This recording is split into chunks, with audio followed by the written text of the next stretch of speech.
ఈ రాత్రి ప్రభువా నాతో మాట్లాడు నాయన. తండ్రి నాతో మాట్లాడు ప్రభువా అని ప్రభు యొక్క సన్నిధిలో దేవుని ప్రశస్తమైన నామం పేరట మనం స్తుతిద్దాం. హల్లెలూయా హల్లెలూయా, గ్లోరీ గ్లోరీ హల్లెలూయా. నేనెందుకని నీ సొత్తుగా మారితిని, యేసయ్యా నీ రక్తమోచే కడుగబడినందున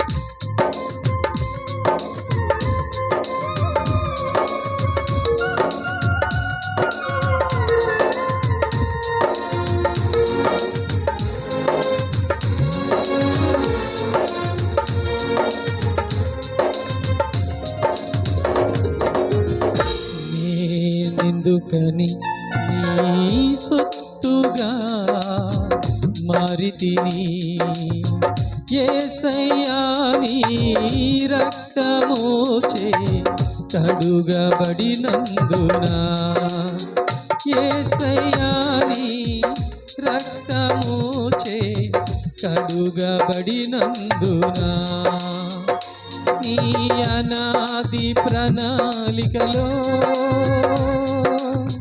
హర్షించెను నా హృదయ సీమా. నీ అనాది ప్రణాళికలో హర్షించెను నా హృదయ సీమా. నేనెందుకని నీ సొత్తుగా మారితిని. ప్రతి ఒక్కరము కూడా ఇక్కడ ఆయన సొత్తుగా మార్చబడి ఉన్నాం. ఆయన సొత్తు అయిన ప్రజలం కనుక ఆయన ప్రాంగణంలో కూర్చున్నాం. కాబట్టి కలిసి పాడుతూ చప్పట్లు కొడుతూ ప్రభుని స్తుతిద్దాం, ప్రభుని మన హృదయంలోనికి ఆహ్వానిద్దాం. ఈ రాత్రి మాట్లాడేవాడు దేవుడే నీతో. ఆయన మాట్లాడితేనే నీకు మహిమ, ఆయన మాట్లాడితేనే నీకు అభిషేకం, ఆయన మాట్లాడితేనే నీకు హీలింగ్, స్వస్థత.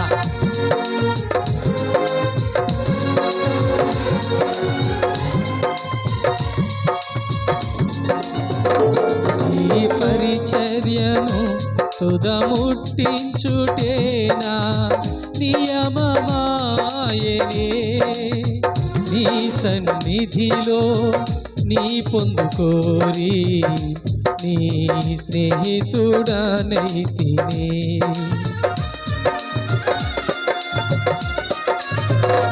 ఈ పరిచర్యను తుదముట్టించుటేనా నియమమాయనే, నీ సన్నిధిలో నీ పొందుకోరి నీ స్నేహితుడనైతిని.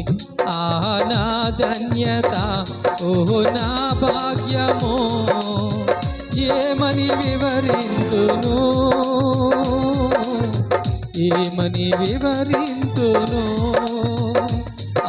నా ధన్యత, ఓహో నా భాగ్యమో, ఏమని వివరింతును, ఏమని వివరింతును. నేనెందుకని నీ సొత్తుగా మారితిని, యేసయ్యా నీ రక్తమోచే కడుగబడినందున, యేసయ్యా నీ రక్తమోచే కడుగబడినందున, నీ అనాది ప్రణాళికలో హర్షించెను నా హృదయ సీమా. నీ అనాది ప్రణాళికలో హర్షించెను నా హృదయ సీమా. నీ అనాది ప్రణాళికలో హర్షించెను నా హృదయ సీమా, హర్షించెను నా హృదయ సీమా, హర్షించెను నా హృదయ సీమా. నీ అనాది ప్రణాళికలో యేసయ్యా హర్షించెను నా హృదయ సీమా.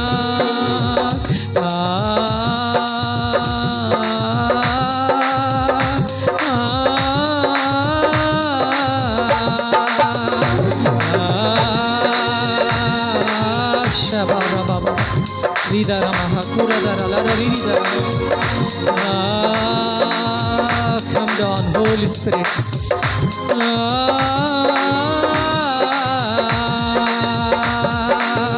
హర్షించెను నా హృదయ సీమా, హర్షించెను నా హృదయ సీమా. నీ అనాది ప్రణాళికలో హర్షించెను నా హృదయ సీమా.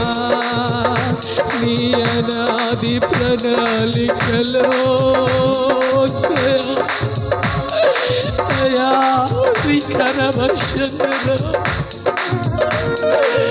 హర్షించెను నా హృదయ సీమా. నీ అనాది ప్రణాళికలో హర్షించెను నా హృదయ సీమా, హర్షించెను నా హృదయ సీమా.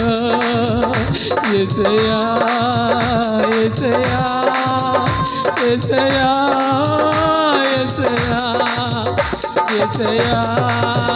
యేసయ్యా యేసయ్యా యేసయ్యా యేసయ్యా యేసయ్యా యేసయ్యా యేసయ్యా యేసయ్యా యేసయ్యా యేసయ్యా యేసయ్యా. శాంతరబహ పురబలరద మిహతరియలరబ శఖరాంతరబరస్య నిఖల కరాంతరమమహ హో నిష్క్లౌర్యాదరబ శీబబబబబ నిక్రవంతరియలరబ హో. మహిమతో నింపు నాయన, గ్రౌండ్ అంతా నీ అభిషేకముతో నింపు. నీ మహిమ గల సన్నిధి ప్రాంగణానికి దిగి రానివ్వండి. Glory glory glory.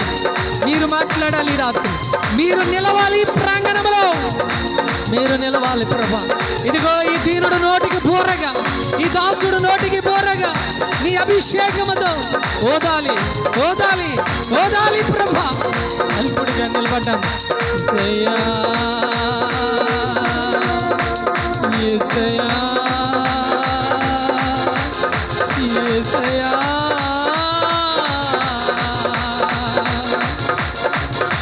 హర్షించెను నా హృదయ సీమా, హర్షించెను నా హృదయ సీమా.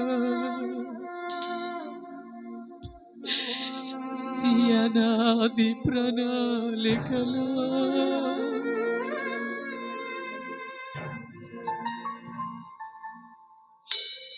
మహాగణుడా తండ్రి, ఘనమైన జ్ఞానము గల అభిషక్తులైన దైవజనులు నీ ప్రియ బిడ్డల మధ్యన అల్పుడైన ప్రభా నీ దాసుడిగా నిలవబడి ఉన్నా. నువ్వు నిలవబడు, నేను మాట్లాడతానని సెలవిచ్చిన నా ప్రభువా, ఈ రాత్రి నా జ్ఞానం కానీ, నా ఉద్దేశం కానీ, నా ఆలోచన కానీ ఏది ఇక్కడ ఎట్టొద్దు నాయన. నీ బిడ్డలకు ఎన్ని మాటలు అవసరమో, ఎంతవరకు అవసరమో, ఏది అవసరమో ఆ శ్రేష్టమైన మన్నా ప్రభువా నీ బిడ్డలకు ఆ జీవాహారాన్ని కలుగు చేసి దీవించి బలపరిచి ఆశీర్వదించి నీ పాత్రగా వాడుకొనమని యేసు నామములో నన్ను నీకు అప్పగించుకుంటున్నాను తండ్రి. Amen amen. Praise the Lord. మరొకసారి మీకు అందరికీ నా వందనాలు చెల్లిస్తున్నాను. ప్రియమైనటువంటి దేవుని బిడ్డలారా, మరి మనము చూస్తున్నటువంటి ఈ ప్రకృతి ఈ సృష్టి యావత్తు ఒకానొక కాలమందు ఇది అగాధమైనటువంటి శూన్యం, అగాధ జలములు సమస్తమును జలములతో శూన్యముగా చీకటిగా అగాధముగా ఉన్నటువంటి ఈ సమస్త సృష్టిని దేవుడు తన ఆత్మ ద్వారాగా వాక్కుతో భూమి కలుగునుగాక, సూర్యచంద్ర నక్షత్రములు కలుగునుగాక, చెట్లు పొట్లు కలుగునుగాక, సకల జీవులు కలుగునుగాక అని దేవుడు ప్రియమైనటువంటి దేని బిడ్డలారా 6 దినాలలో ఈ సృష్టిని యావత్తును కూడా ప్రభువు చేశాడు. అది ఒక అందమైన సృష్టిగా మారింది. ఇది ఒక రమ్యమైన సృష్టిగా దేవుడు దీనిని తయారు చేసి దీనిని ఏలుటకు ఒక మన్ను తీసి బొమ్మను చేసి దాని నాసికారంధ్రములలో జీవవాయువును ఊది ఒక మానవుణ్ణి దేవుడు సిద్ధపరిచాడు. అతడు ఒంటరిగా ఉన్నాడని చెప్పి సాటి అయిన సహాయం చేద్దామని తన ప్రక్కటెముకను ఒక ఎముకను విరిచి దానిని ఆశీర్వదించి దేని బిడ్డలారా నారి అని పేరు పెట్టి వారిద్దరిని జతపరిచి ఆయన సృష్టించిన సృష్టిని ఏలండి ఇక మీది ఇదంతా అని చెప్పి దేవుడు ఒక చక్కని ఏదేను తోట వేసి ఏదేను తోటలో వారిని పెట్టి ఇదంతా మీకు నచ్చినట్లు ఏలండి అని చెప్పి వారికి అప్పగించాడు. అలాగ అప్పగించబడినటువంటి ఆ మానవులు, మొదటి మానవులు అవ్వ ఆదాం ఇద్దరు కూడా ఆ ఏదేని తోటలో చక్కగా చట్టపట్టాలు వేసుకుని వారు తిరుగుతూ చక్కగా దాన్ని అనుభవిస్తూ ఉన్నారు. అలాగ అనుభవిస్తున్నటువంటి పరిస్థితుల్లో ప్రతి దినము దేవుడు చల్లపూట వారి దగ్గరకు వచ్చి వారితో మాట్లాడి ముచ్చటించి సంప్రదించి దేవుడు వెళుతూ ఉండేవాడు. ఆయన వచ్చినప్పుడల్లా ఆదామా అని పిలవగానే చక్కగా భార్యాభర్తలు ఇద్దరు కూడా వచ్చేవారు. అలాగ వచ్చి వారిద్దరూ దేవునితో మాట్లాడి మరలా వారితో మాట్లాడిన దేవుడు సంతోషంతో ఆయన వెళుతూ ఉండేవాడు. అయితే దేవునికి వారు కనబడేవారు, కానీ వారు దేవునికి కనబడేవారు. ఇలాగున్న దేని బిడ్డలారా ఆ మానవులు ఏ విధమైనటువంటి మట్టి శరీరం అనేది లేకుండా కేవలం మహిమ శరీరంతో మాత్రమే వారు ఉండి ఘనమైన దేవుని యొక్క ఒక అభిషేకంతో నింపబడుతూ మహిమలో ఉండేటటువంటి మనుషులు ఆ అవ్వ ఆదాములిద్దరికీ కూడా సమస్తమైనటువంటి గొప్ప మహిమతో దేవుడు వారిని నింపి అది ఏలండి అని చెప్తే వారిని మోసగించడానికి, వారిని పాడు చేయడానికి, వారు కలిగి ఉన్న విలువైన మహిమను దొంగిలించి ఎత్తుకుపోవడానికి తరచుగా వాళ్ళ మధ్యకు ఒక వ్యక్తి అనబడినటువంటి శక్తి దేని బిడ్డలారా అపవాది అయిన సాతాను దేని బిడ్డలారా వారి మధ్యకు వచ్చి వాళ్ళ మనస్తత్వాలు పాడు చేసి, వాళ్ళ ఆలోచనలు పాడు చేసి, వాళ్ళ అన్యోన్య దాంపత్యం పాడు చేసి, వాళ్ళ అన్యోన్య సహవాసాన్ని పాడు చేసి చెప్పుడుగుంటు మాటలతో పాడు మాటలతో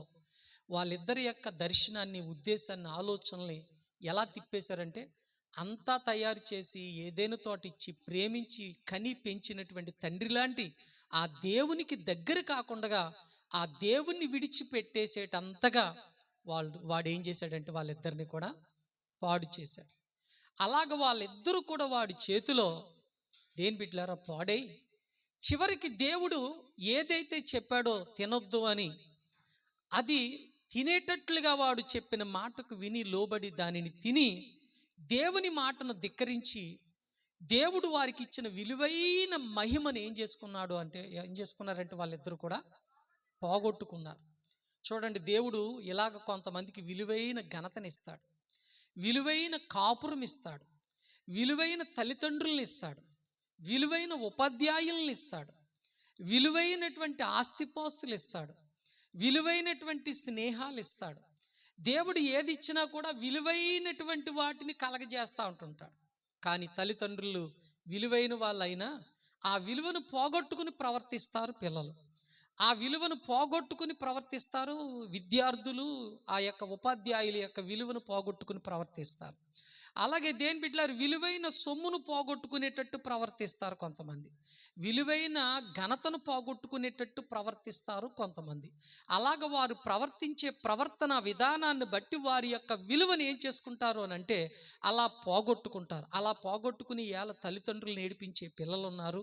అలాగే ఆస్తిని పోగొట్టుకునేటటువంటి మనుషులు, బాధపడి ఏడుస్తుండేటటువంటి మనుషులు ఉంటారు. అలాగే మంచి ఉపాధ్యాయుని పోగొట్టుకునేటటువంటి పిల్లలు ఉంటారు. ఇలా విలువైన వాటిని పోగొట్టుకుని దేని బిడ్డలారు దుఃఖితులుగా బాధపడి ఏడుస్తూ ఉండేటటువంటి వారిని మనం చాలా మందిని లోకంలో దేని బిడ్డలారు మనం చూస్తాం. అంతేకాదు విలువైనటువంటి దైవ సేవకుల్ని కూడా పోగొట్టుకునేటటువంటి దేని బిడ్డలారా దేవుని యొక్క విశ్వాసులు కూడా లేకపోలేదు, వాళ్ళు కూడా ఉన్నారు. విలువైన వాటిని పోగొట్టుకుని విలువైన దాసులు, వాళ్ళు ఎంతో ప్రేమించి నిన్ను ఎంతగానో సంఘంలో పెంచి నడిపించి బలపరిచి నడిపించడానికి వాళ్ళు అహోరాత్రులు నీ కోసం ప్రయాసపడి కష్టపడి ప్రార్థనలు చేసి నీ చుట్టూ తిరిగినటువంటి ఆ విలువను చూపించి ఆ విలువైన సేవకుల్ని కూడా పోగొట్టుకునేటటువంటి విశ్వాసులు కూడా లేకపోలేదు, వాళ్ళు కూడా ఉన్నారు. అలాగా దేవుడు వాళ్ళకి ఎంతో విలువగా ఉన్నాడు. ఆ అవ్వాదాములిద్దరికీ కూడా అంత విలువగా ఉన్నటువంటి ఆయన విలువ లేకుండా వాళ్ళు ఏం చేశారంటే వాళ్ళకు చెప్పడానికి వచ్చిన చెప్పుడు గొంటు మాటలు చెప్పడానికి వచ్చినటువంటి ఆ మనుషుడు అనబడిన సాతాను యొక్క మాట ఆలకించి దేని బిడ్డలారా ఆయన మాట కొట్టివేసి వారి మాట ఆలకించి దేవుడు చేయొద్దన్న పని వారు చేసి ఇంతకీ వాళ్ళు ఏం పోగొట్టుకున్నారనంటే దేవుడు వారికి ఎంతో అత్యధికంగా ప్రేమించి గొప్పగా ఇచ్చిన శ్రేష్టమైన విలువను ఏం చేసుకున్నారంటే వాళ్ళిద్దరూ కూడా పోగొట్టుకున్నారు.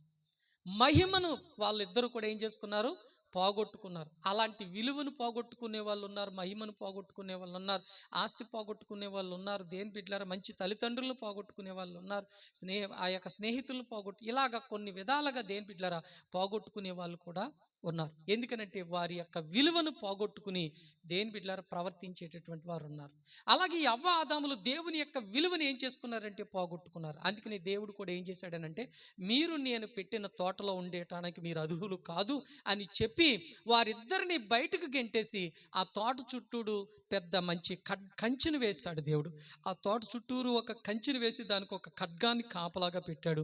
కానీ వారు లోపలికి వచ్చే అవకాశము లేదు. అలా విలువను పోగొట్టుకుని మహిమగల మనుషులు కాస్త ఎలా మారిపోయారంటే మట్టి మనుషులుగా మారిపోయారు. వాళ్ళిద్దరు కూడా మట్టి మనుషులుగా మారిపోయారు. ఈ మట్టి మనుషులుగా మారిపోయిన వారికి ఇప్పుడు ఏమి సంభవించినాయి అని అంటే శారీరకమైనటువంటి బాధలు, కష్టాలు, ఏడుపులు, కన్నీళ్ళు, శ్రమలు వారికి దేని బిడ్డలారా సంభవించినాయి. వాటితో పాటు ఎందుకు వాటికి సంభవించినాయి అంటే ఆ శరీరేచ్ఛలు వారిలోనికి ప్రవేశింపగా ఆ శరీరేచ్ఛలు వారిని పాపము వైపుకు నడిపించగా ఆ పాపము సంప్రాప్తమై వారిని శ్రమలు, శోధనలు, కష్టాల వైపుకి ఏం చేస్తూ ఉందనంటే ఆ మానవుల్ని దేని బిడ్డలారా నడిపిస్తూ ఉంది. పాపము వలన వచ్చిన జీతం మరణం అన్నట్లు ఆ శ్రమ వారిని ఆ యొక్క శరీరేచ్ఛలు వారిని పాపం వైపుకి నడిపిస్తే ఆ పాపము వారిని శ్రమ వైపుకి నడిపిస్తూ ఉంది. అలాగా అవ్వ ఆదాముల యొక్క పరిస్థితులు అలాగా మొదలై దేని బిడ్డలారా అది ఆదికాండం 6వ అధ్యాయంలోకి వచ్చేటప్పటికి నోవాహు కాలంలోకి వచ్చేటప్పటికి దేవుడు అంటాడు నరులను చూసి వారి యొక్క భయంకరమైన ప్రవర్తనకు నేను ఎంత మాత్రమును కూడా సహించలేకపోతున్నాను, అంతటి దుర్మార్గపు స్థితి కలిగిన మనుషులుగా ఉన్నారు ఈ నరమాతృలు అని చెప్పి దేవుడు అసహించుకునేటంతటి స్థితిలో ఆ మానవులు ఉండిపోయారన్నమాట అండి. హల్లెలూయా, హల్లెలూయా. అయితే అలాగ మారిపోతున్నారు మనుషులు, అలాగ ఉండిపోతున్నారు మనుషులు. అలాంటి మనుషుల్ని చూసి దేవుడు అటండి తన హృదయంలో పశ్చాత్తాపపడుతున్నాడట. అయ్యో నేను ఇంత మహిమతో కన్నాను, ఇంత మహిమలో పెట్టాను, ఇంత మహిమలో ఉంచాను ఈ పిల్లల్ని, ఇంత విలువగా ఉంచాను, కానీ ఆ విలువను పోగొట్టుకుని ఈవేళ దిక్కుమొక్కు లేనటువంటి అనాథులుగా శ్రమలో, కష్టంలో, భయంకరమైనటువంటి పాపములో అనాథగా జీవిస్తున్నటువంటి ఇలాంటి మనుషులు అయిపోయారని చెప్పి దేవుడట వారిని చూసి పశ్చాత్తాపడుతున్నాడటండి. ఆ నరులను చూసి పశ్చాత్తాపడుతున్నాడటండి. వాళ్ళ ఏడుపులు చూసి, వాళ్ళ భయంకరమైనటువంటి ప్రవర్తనలు చూసి, వారి నడకలు చూసి, వారి యొక్క పాపంతో కూడినటువంటి శ్రమలను చూసి దేవుడు తన హృదయంలో పశ్చాత్తాపడుతున్నాడటండి. ఈ రాత్రి ఒక మాట మీకు గుర్తు చేస్తున్నాను. బిడ్డ పాడైపోతున్నప్పుడు, బిడ్డ తాగి పడిపోతున్నప్పుడు, బిడ్డ చెడిపోయి చెడపు తిరుగులు తిరుగుతున్నప్పుడు ఆ తల్లి తండ్రి ఎంత వేదన చెందుతారో, ఆ తల్లి తండ్రి ఎంత దుఃఖపడతారో, ఆ తల్లి తండ్రి ఎంత బాధపడతారో, అయ్యో నా కొడుకు కొడుకు ఇలాగైపోయాడు, నా కూతురు ఇలాగైపోయిందని చెప్పి వారు ఎంత వేడుస్తారో అంత వేడుస్తున్నటువంటి, అంత బాధపడుతున్నటువంటి బాధ కంటే ఆ మానవుల నిమిత్తమే దేవుడికున్న బాధ అంతులేని బాధ అయిపోయిందటండి. అంతులేని బాధ అయిపోయిందటండి. ఆ బాధ దేవుడు తన హృదయంలో పెట్టుకుని ఈ మానవులకి ఎలాగ రక్షణ కల్పించాలి, ఈ మానవుల్ని మరలా తిరిగి నేను ఎలా కాపాడాలి, ఈ మానవుల్ని ఎలాగ మరలా తిరిగి రక్షించాలని చెప్పి ఆ ప్రభు అయినటువంటి దేవాతి దేవుడు, తండ్రి అయిన దేవాతి దేవుడు తన కుమారుడైన యేసు క్రీస్తును దేని బిడ్డలారా ఈ లోకానికి పంపించాడటండి. చప్పట్లు కొట్టి దేని మహిమపడదాం. హల్లెలూయా, హల్లెలూయా. ఈ నశించిపోతున్నటువంటి ఈ మానవుల్ని, ఈ కొట్టుకుపోతున్నటువంటి ఈ మానవుల్ని కాపాడడానికి, వారి యొక్క స్థితిలో నుంచి వారిని రక్షించడానికట సాక్షాత్తు తన కుమారుడైనటువంటి యేసుక్రీస్తును దేని బిడ్డలారా ఈ లోకానికి పంపించాడటండి. కన్యక గర్భవతి అయి దేని బిడ్డలారా కుమారుని కనును, ఆ కుమారునికి యేసు అని పేరు పెట్టుదురు.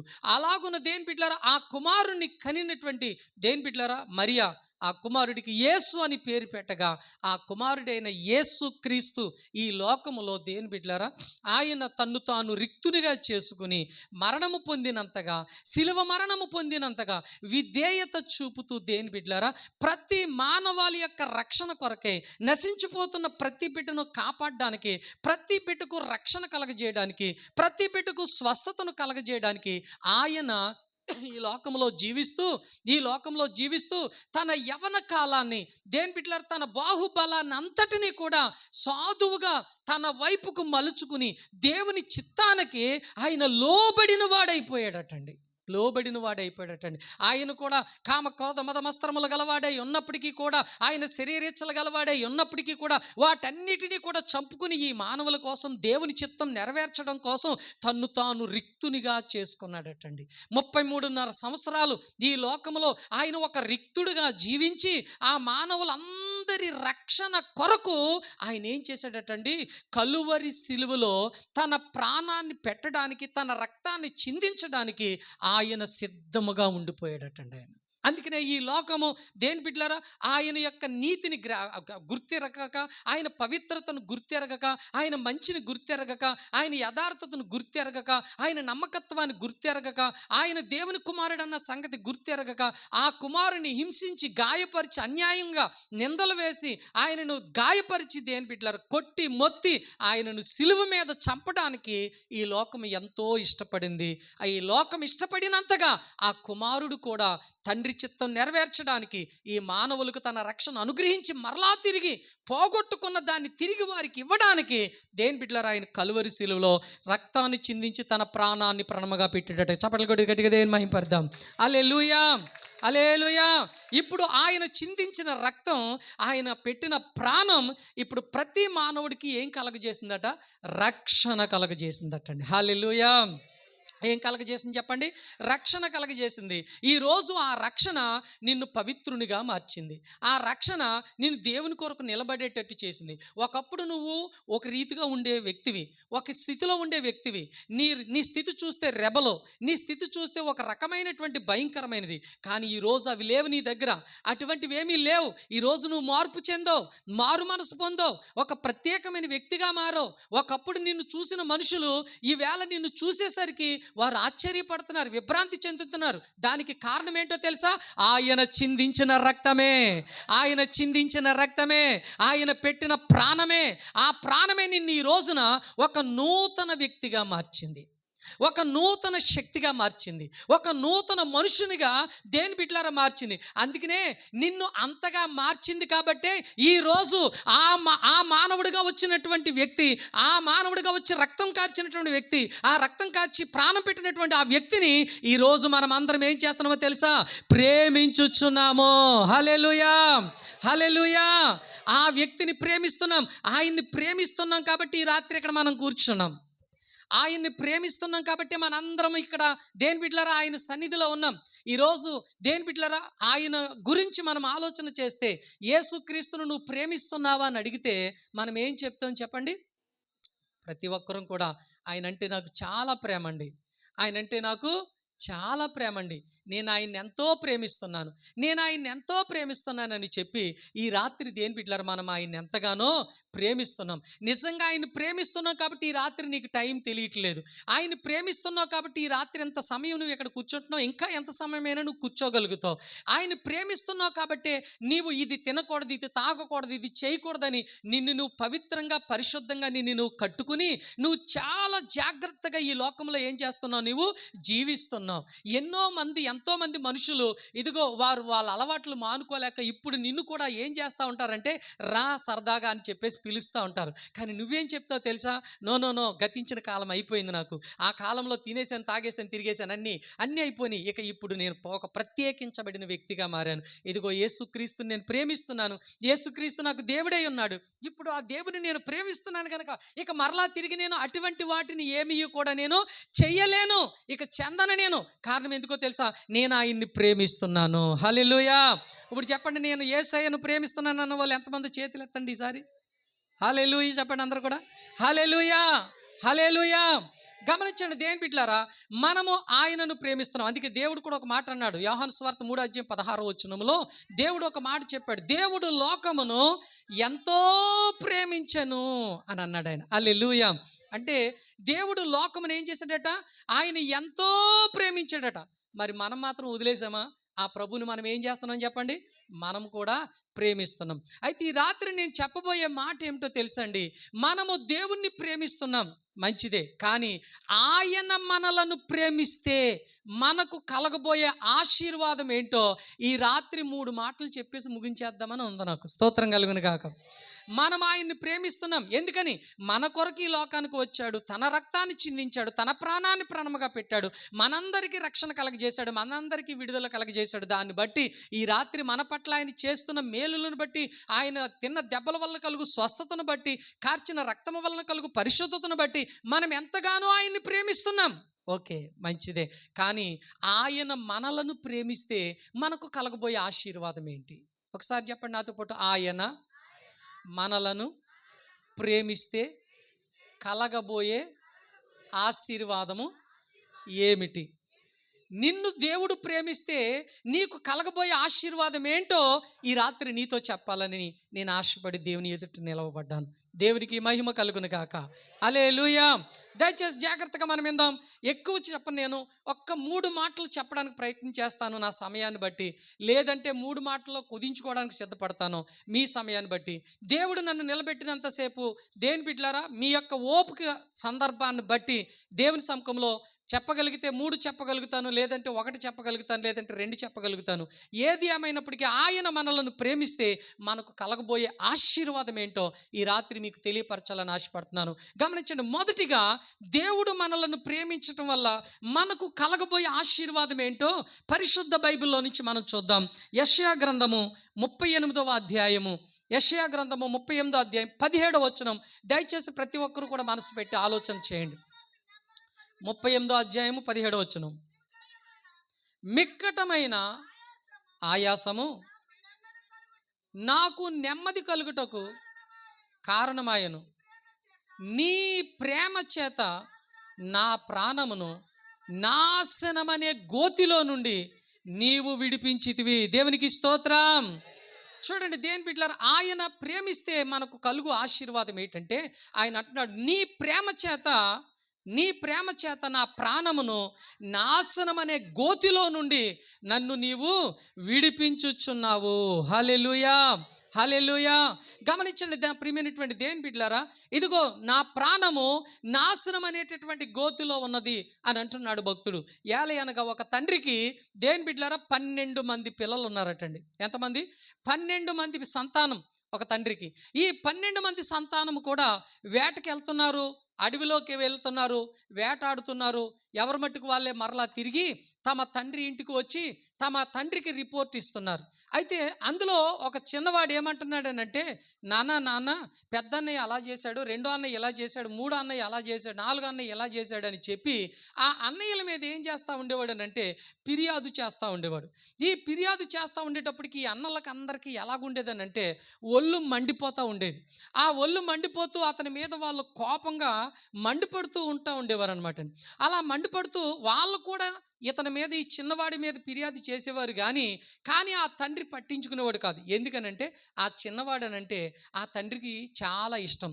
ఎందుకు ఇష్టం అనంటే ఆ కుమారుడు చాలా సంవత్సరాల తర్వాత లేటుగా పుట్టినటువంటి దేని బిడ్డలారా, ఎంతగానో దేవునికి వైపు ఎదురు చూడగా ఎదురు చూడగా ఎదురు చూడగా ఎదురు చూడగా లేటుగా పుట్టినటువంటి కుమారుడు అనమాట.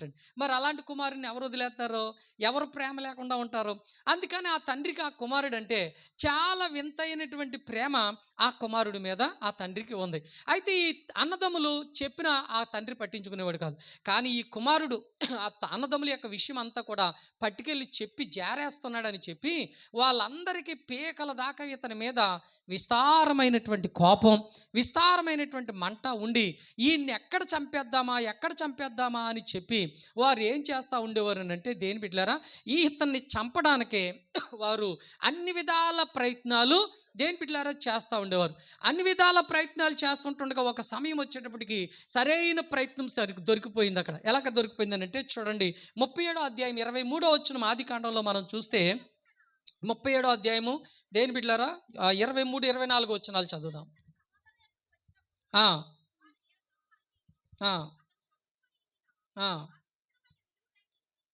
ఆ ఆ అతన్ని పట్టుకుని ఆ గుంటలో పడద్రోసిరి. ఎందుకనంటే దేని బిడ్డలారా, ఈ అడవిలో ఉన్నప్పుడు ఆ అన్నదమ్ములు అందరూ ఒక చోట ఉన్నారని చెప్పి వారందరినీ తడుక్కుంటూ వెతుక్కుంటూ ఈ యొక్క తమ్ముడు దేని బిడ్డలారా తన తండ్రి ప్రేమించి ఎంతో ఆనందంతో సంతోషంతో ప్రేమించి ఇతనికి ఒక నిలువుటంగి బహుమానంగా ఇచ్చాడు.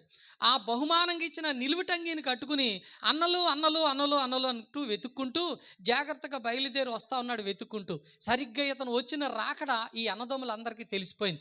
ఎప్పుడైతే తెలిసిపోయిందో, ఒరే ఆడు వచ్చేస్తున్నాడు చిన్నోడు, ఈ ఏళ ఏదోటి చేసి మొత్తం మీద అన్ని మనము చంపేయాలి అని చెప్పి వారు ఆలోచన చేసుకుంటూ ఉంటున్నారు. అయితే రానే వచ్చాడు. ఈ వచ్చినటువంటి తమ్ముడిని వారు దేని బిడ్డలారా నిర్దాక్షిణంగా పట్టుకుని అతన్ని ఏం చేశారటండి, ఒక పెద్ద గుంటోటు ఉంటే నిర్దాక్షిణంగా పట్టుకున్నాడు. తను ఎంత బతిమలాడు, అన్నయ్యలు నన్ను చంపొద్దు, నేనేం చెప్పను నాన్నగారికి మీ గురించి, నన్ను ఏం చంపొద్దు అని అన్నా సరే ఎంత మాత్రం ఒప్పుకోకుండా తీసుకెళ్ళి అతన్ని గోతులు పడేశారు.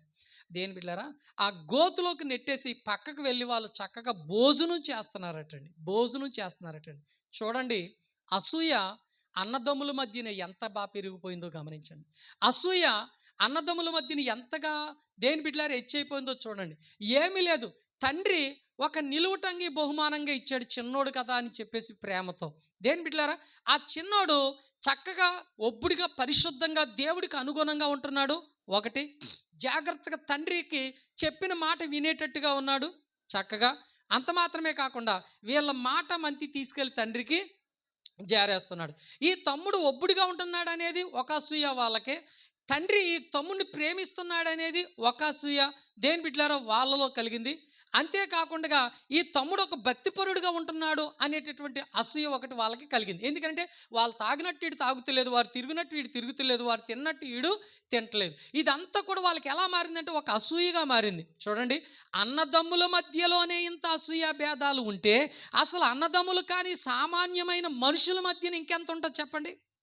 సామాన్యమైన మనుషుల మధ్యన ఇంకెంత ఉంటుందో ఒకసారి మీరు ఆలోచన చేయండి. దేవుని మనకి స్తోత్రం. అయితే గమనించండి దేని బిడ్డలారా, అసూయ మనిషిని బాగు చేస్తుందా? ఆ అసూయ మనుషుల్ని రేణింపు చేస్తుందా? ఆ అసూయ మనుషుల్ని గొప్ప చేస్తుందా? బైబిల్లో దేని బిడ్డలారా ఇస్సాకు అనేటటువంటి వ్యక్తి గెరారులోకి వెళ్ళి గుడారం వేసి అక్కడ చక్కగా మరి పొలము ఊడ్చి విస్తారమైన పంట పండిస్తే అతని పక్కనున్న చూస్తున్న ఫిలిప్తీలు అతను చూసి అసూయపడ్డారటండి. అసూయపడి అతనికి నీళ్లు రాకుండా చేద్దామని చెప్పి అతను తవ్విన బావులు కప్పెట్టేసేసి నీళ్లు రాకుండా చేద్దామని చేశారటండి. అయితే అయినా వాళ్ళతో గొడవ పెట్టుకోకుండా తనంతట తాను దేవునికి లోబడిన వాడిగా పక్కకి వెళ్ళి మరొక బావి తవ్వి అలాగ నీళ్లు పెట్టి మరో పంట పండించుకుంటూ ఉండేవాడు. వాళ్ళు అసూయపడి అతను కప్పెడుతుంటుంటే ఇతను పక్కకు పోతా ఉండేవాడు కానీ గొడవాడేవాడు కాదు. కానీ చివరికి రాను ఏమైంది అని అంటే, జైన్ బిడ్డలారా, దేవునికి లోబడి భయపడి వాళ్ళు ఎవరి జోలికి వెళ్లకుండా తన మానాన్ని తనంతట తాను నిలవబడిన ఇస్సాకు నూరింతల పంట పండించి అతి గొప్ప గనుడిగా మారాడు. కానీ అసూయపడిన వీళ్ళందరూ కూడా అడ్డంగా చెడిపోయారు, అడ్డంగా పాడైపోయారు, అడ్డంగా నాశనం అయిపోయారు. చివరికి వాళ్ళకి గతి లేక ఆ ఇస్సాకు దగ్గరికి వచ్చి ఆ ఇస్సాకు కాళ్ళ మీద పడి పాద నమస్కారం చేసి, ఇదిగో అయ్యా ఇక మీ దేవుడు మీతో ఉన్నాడు, ప్రభు మీతో ఉన్నాడు, మీతో దేవుడు ఉన్నాడు కనుక ఇక మేము నీతో ఉన్న దేవుడితో మేము కూడా ఉంటామని చెప్పి, ఇక మీతోనే ఉంటామని చెప్పి కాళ్ళబేరానికి వచ్చి చివరికి వాళ్ళందరూ వచ్చి రాజీ పడ్డారు. వాళ్ళ అసూయ ఏమైపోయింది చెప్పండి? వారు అసూయ ఎక్కడి దాకా తీసుకెళ్ళింది చెప్పండి? వారు అసూయ వారిని ఏమైనా బాగు చేసిందా చెప్పండి?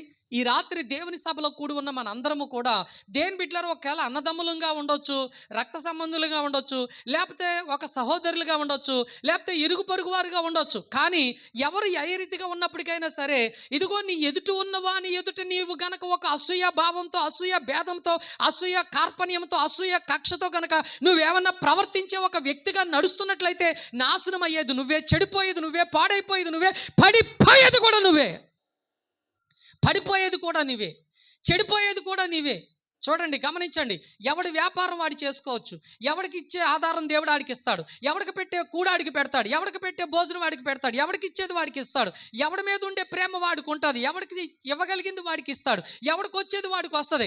ఆ వచ్చిన దాన్ని బట్టి దేని బిడ్డలారా వాడు సంతోషించాలి, అలాగే వాడికి వెళ్ళిన దాన్ని బట్టి యువతల వాడు సంతోషించాలి. సంతోషం అనే హృదయం ఎవని మనసులో ఉంటుందో, సంతోషం అనే ఆనందం ఎవని మనసులో ఉంటుందో వాడు గొప్పగా, గనుడుగా, బలముగా, ఎత్తుగా, వాడు ప్రకాశమానముగా, దీవెనకరముగా మార్చబడబోతున్నాడు. అది సేవ అయినా, అది వ్యాపారం అయినా, అది మరొకటైనా సరే, ఏదైనప్పటికైనా సరే అలాంటి స్థితి ఎవడు కాపాడుకుంటాడో దానిని దేవుడు ఆశీర్వాదంగా చేస్తాడు.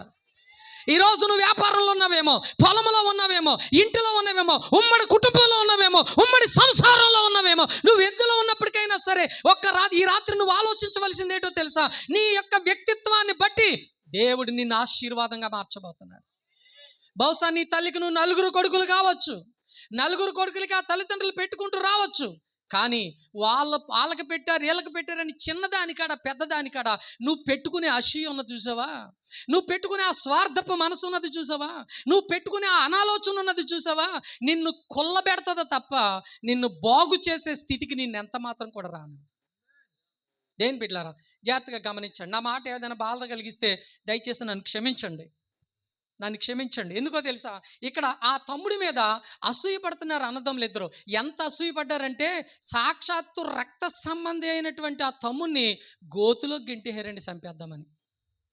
అయితే అందులో యోధా అనేవాడు ఒకడు, ఒరే పైగా గెంటేసి ఏం చేస్తున్నారు తెలుసండి? పక్కకు వచ్చి భోజనం చేస్తున్నారు. వాళ్ళ పక్కకు వచ్చి ఆడు గోతులు పడి సత్తుంటే వీళ్ళు పక్కన భోజనం చేసేస్తున్నారు. వీళ్ళు అంటే ఎంత మానవత్వం లేదో ఒకసారి మీరు ఆలోచన చేయండి. అంత మానవత్వం లేకుండా పైగా పయ్యోళ్ళు అంటే ఏదో అనుకోవచ్చు, రక్త సంబంధులు, వాళ్ళ శరీర సంబంధులు, వాళ్ళు అలాంటి శరీర బంధాన్ని కూడా అంత విషంగా మార్చేసుకున్నారు వాళ్ళు. ఈరోజు అన్నదమ్ములు కుటుంబాలు ఎలా మారిపోతున్నాయంటే, ఏ విధంగా మారిపోతున్నాయంటే, దేని బిడ్డలారా మీరు గమనించండి. తల్లి ఒక్కతే కానీ దానికి సంతానం 4, 5, 3, 2 వాళ్ళిద్దరు ఎవరు? అన్నదమ్ములు కాదా? రక్త సంబంధులు కాదా? వాళ్ళిద్దరూ ఏకబంధత్వం కలిగినటువంటి వారు కాదా? వారి శరీరం గురించి, వారి యొక్క బంధత్వాన్ని గురించి నువ్వు ఎందుకు ఆలోచించలేకపోతున్నావు? ఏనాడైనా నీ అక్క గురించి అయినా, నీ చెల్లి గురించి అయినా, నీ తమ్ముడు గురించి అయినా, మీ నాన్న గురించి అయినా, మీ యొక్క పెద్ద అన్నయ్య గురించి అయినా నువ్వు ఎందుకు ఆలోచన చేయలేకపోతున్నావు? వాళ్ళకెట్టారని వీళ్ళకెట్టలేదని వాళ్ళకి అనుకుంటూ నీ తండ్రి మీద, నీ తల్లి మీద నేరారోపాలు వేసుకుంటూ నీ తల్లిదండ్రులను ఒక విచ్చలవిడిగా చూస్తున్నావే కానీ, వారిని ఒక అగాధంగా చూస్తున్నావే కానీ, వారు చేస్తున్నది ఏదైనప్పటికీ మనం సర్దుకుపోదాం అనుకునే భావన నీకెందుకు రాలేకపోతుంది? దానివల్ల నీకు కలిగేది ఏంటో తెలుసా? ఎప్పటికీ నువ్వు కుళ్ళిపోతున్నావు, ఎప్పటికీ నువ్వు నాశనం అయిపోతున్నావు, ఎప్పటికీ ఉన్నదాన్ని పోగొట్టుకుంటున్నావు, ఎదుగుదల లేదు. నువ్వు అనుకుంటున్నావు బోల్డ్ వస్తుంది కానీ నిలబడతలేదు, నా ముందోళ్ళు వెనకోళ్ళు అందరూ బాగుపడుతున్నారు, నేనే బాగుపడతలేదని చెప్పి నువ్వు ఎన్నో ఇలా చేతులు వేసుకుని నువ్వు బాధపడుతున్నావు. గుమ్మాలు మారుతున్నావు, కిటికీలు మారుతున్నావు, ఆ యొక్క వాస్తులు చూస్తున్నావు, ఎన్నెన్నో పద్యాయాలన్నీ కూడా నువ్వు చదివేస్తున్నావు. కానీ ఇప్పటికీ నీకు మార్పు రాలేదు. అయితే మార్పు గుమ్మాల్లో, కిటికీల్లో, వాస్తులో లేదు, నీలోనే ఉంది మార్పు. ఆ మార్పు కనుక నీలోకి వస్తే, నీ మనసు కనుక మారగలిగితే, నీ అన్నను ప్రేమతో చూడగలిగితే, నీ కుటుంబాన్ని ప్రేమతో చూడగలిగితే, నీ రక్త సంబంధాన్ని ప్రేమతో చూడగలిగితే, వాళ్ళని ఆప్యాయతతో చేర్చుకునే ఆ ప్రేమ గల మనసుతో నువ్వు కనుక ఉండగలిగితే, నా యేసయ్య ఈ రాత్రి నిన్ను ఒక ఆశీర్వాదపు కోటగా మార్చబోతున్నాడు. ఈ యేసుక్రీస్తు సరబల్లో దేవుడు నిన్ను ఆశీర్వాదంగా నిలబెట్టబోతున్నాడు. నిన్ను ఒక ఘనమైన వింతగా దేవుడు చేయబోతున్నాడు. నువ్వు పట్టిన దాన్ని బంగారంగా మార్చబోతున్నాడు దేవుడు. నువ్వు చేపట్టిన దాన్ని అలా దేవుడు మార్చబోతున్నాడు. ఎవడండి? నీ అన్నయ్య కదా, నీ తమ్ముడు కదా, నీ చెల్లి కదా, వాళ్ళ మీద ఎందుకు నువ్వు ఇలా విరిచిపడిపోతున్నావు? నువ్వు చిన్నదానికి పెద్దదానికి ఎందుకు అలా పెట్టుకుంటున్నావు? నువ్వు లేనిపోంది. ఇక్కడ అలా పెట్టుకునే అతను గోతులకు గెంటేశారు. అయితే దేని బిడ్డలారా, ఆ గుంటలో పడిపోతున్నటువంటి వ్యక్తి గురించి వాళ్ళ పక్కన భోజనం చేస్తుంటే అందులో అన్నాడు, అందులో యోధ అనేవాడు ఒకడు అంటున్నాడట, ఒరే ఎందుకురా తమ్ముడిని అలా చంపేయటం ఎందుకురా, పైకి తీసి ఎవరికన్నా అమ్మేస్తే వాళ్ళు అటు నుంచి అలా తీసుకుపోతారు, అందుని బట్టి ఆ పని చేద్దాంరా, నా మాట వినండిరా అంటే ఆ యోధ అనేవాడు యొక్క మాట విని ఆ గోతులో ఉన్న పైకి తీసి ఆ ప్రాంతం గుండగా వెళ్ళిపోతున్న మిద్యానీయులు వస్తుంటుంటే దేని బిడ్డలారా, ఆ మిద్యానీయులకి అమ్మేశారటండి ఈ యోసేపుని. కనీసం పోన్లేరు ఇంటికి తీసుకెళ్దామని అనుకున్నారా? లేదు, మిద్యానీయులు దేని బిడ్డలారు మిద్యానీయులకి అమ్మేశారండి. సర్లే, ఏది ఏమైనప్పటికీ దేవుడి కృపను బట్టి దేవుడు ఎవరిలో దూరాడు చెప్పండి? అంతమంది అన్నదమ్ములు ఉన్నప్పటికీ వాళ్ళందరూ కసాయోళ్ళుగా గెంటేసినప్పటికీ దేవుడు యోధాలో ఉండి ఆ గోతులో ఉన్నవాడిని ఎక్కడికి తీసుకొచ్చాడు చెప్పండి? దేవుడు పైకి తీసుకుని వచ్చాడు ఆయన. హల్లెలూయా. ఈ రాత్రి దేవుడు నిన్ను ప్రేమించుచున్న నీ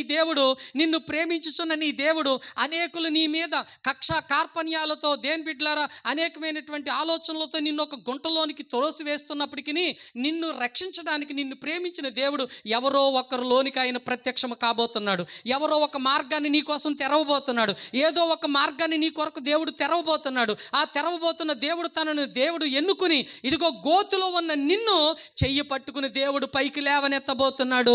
ఈ రాత్రి నువ్వు అప్పుల్లో ఉన్నావేమో, లేకపోతే అనారోగ్యంలో ఉన్నావేమో, లేకపోతే కష్టాల్లో ఉన్నావేమో, లేకపోతే బాధల్లో ఉన్నావేమో, నువ్వు ఏ గోతులో ఉన్నప్పటికైనా సరే ఇదిగో నిన్ను ప్రేమించుచున్న నీ దేవుడు పడి ఉన్నటువంటి ఆ గుంటలో నుంచి నిన్ను తిరిగి ఏం చేయలేకపోతున్నాడు తెలుసా? నిన్ను తిరిగి పైకి లేవనెత్తబోతున్నాడు. ఎందుకనంటే ఏ యోసేపు అయితే దేవుణ్ణి ప్రేమించేవాడో, ఏ యోసేపు అయితే దేవుడికి దేవుని బిడ్డలారా అన్ని విధాలుగా ప్రార్థన చేసేవాడో, ఆ ప్రార్థన చేసి ప్రేమించే యోసేపును ఎవరు ప్రేమించారు? ఇప్పుడు దేవుడు ప్రేమించాడు కాబట్టి ఆ గుంటలో ఉన్నవాడిని ఏం చేశారు చెప్పండి? తిరిగి పైకి లేవనెత్తి ఎవరి చేతికి అప్పచెప్పారు? మిద్యానీయులకు అప్పగించేశారు. మిద్యానీయులు తీసుకెళ్ళి ఎవరికి అప్పగించేశాడు?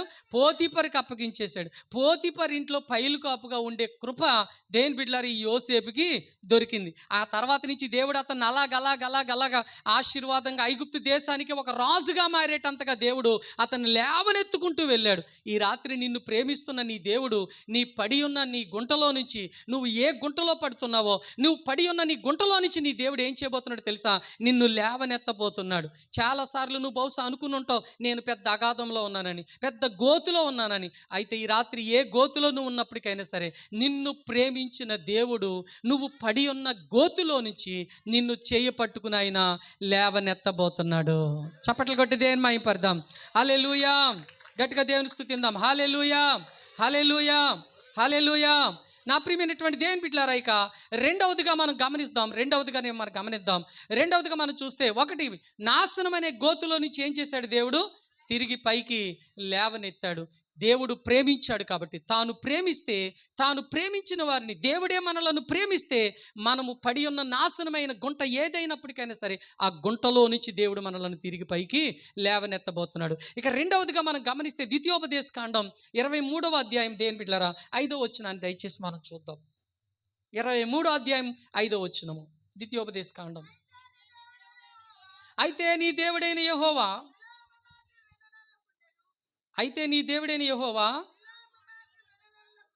నీ నోరు సరిగ్గా తిరుగుతులేదమ్మా. యెహోవా బిలాము మాట విననొల్లక ఉండెను. నీ దేవుడైన యెహోవా నిన్ను ప్రేమించను గనక నీ దేవుడైన యెహోవా నీ నిమిత్తము శాపమును ఆశీర్వాదముగా మార్చుచున్నాడు. చప్పట్లు కొట్టి దేవుని మహిమపడదాం. హల్లెలూయా, హల్లెలూయా. రెండవదిగా దేవుని బిడ్డలారా మనం గమనిద్దాము. నీ దేవుడైన యెహోవా నీ ప్రేమ చేత ఆయన నిన్ను ప్రేమించుచుంటుండగా ఆయన ఏమంటున్నాడో తెలుసా అండి? ఏమంటే శాపమును ఎలాగ మార్చబోతున్నాడట? ఆయన ఆశీర్వాదకరముగా మార్చబోతున్నాడటండి. అవును, శాపం ఏం చేయబోతుంది? ప్రతి మనిషిని దేని బిడ్డలారా పట్టుకోబోతుంది. ఎలాగా శాపం కలగబోతుంది అని అంటే మీరు గమనించండి. దేని బిడ్డలారా బిలాము ఇశ్రాయేల్ శపించాలని చెప్పి బాలాకు వచ్చి బిలామును ప్రోత్సహిస్తున్నాడు.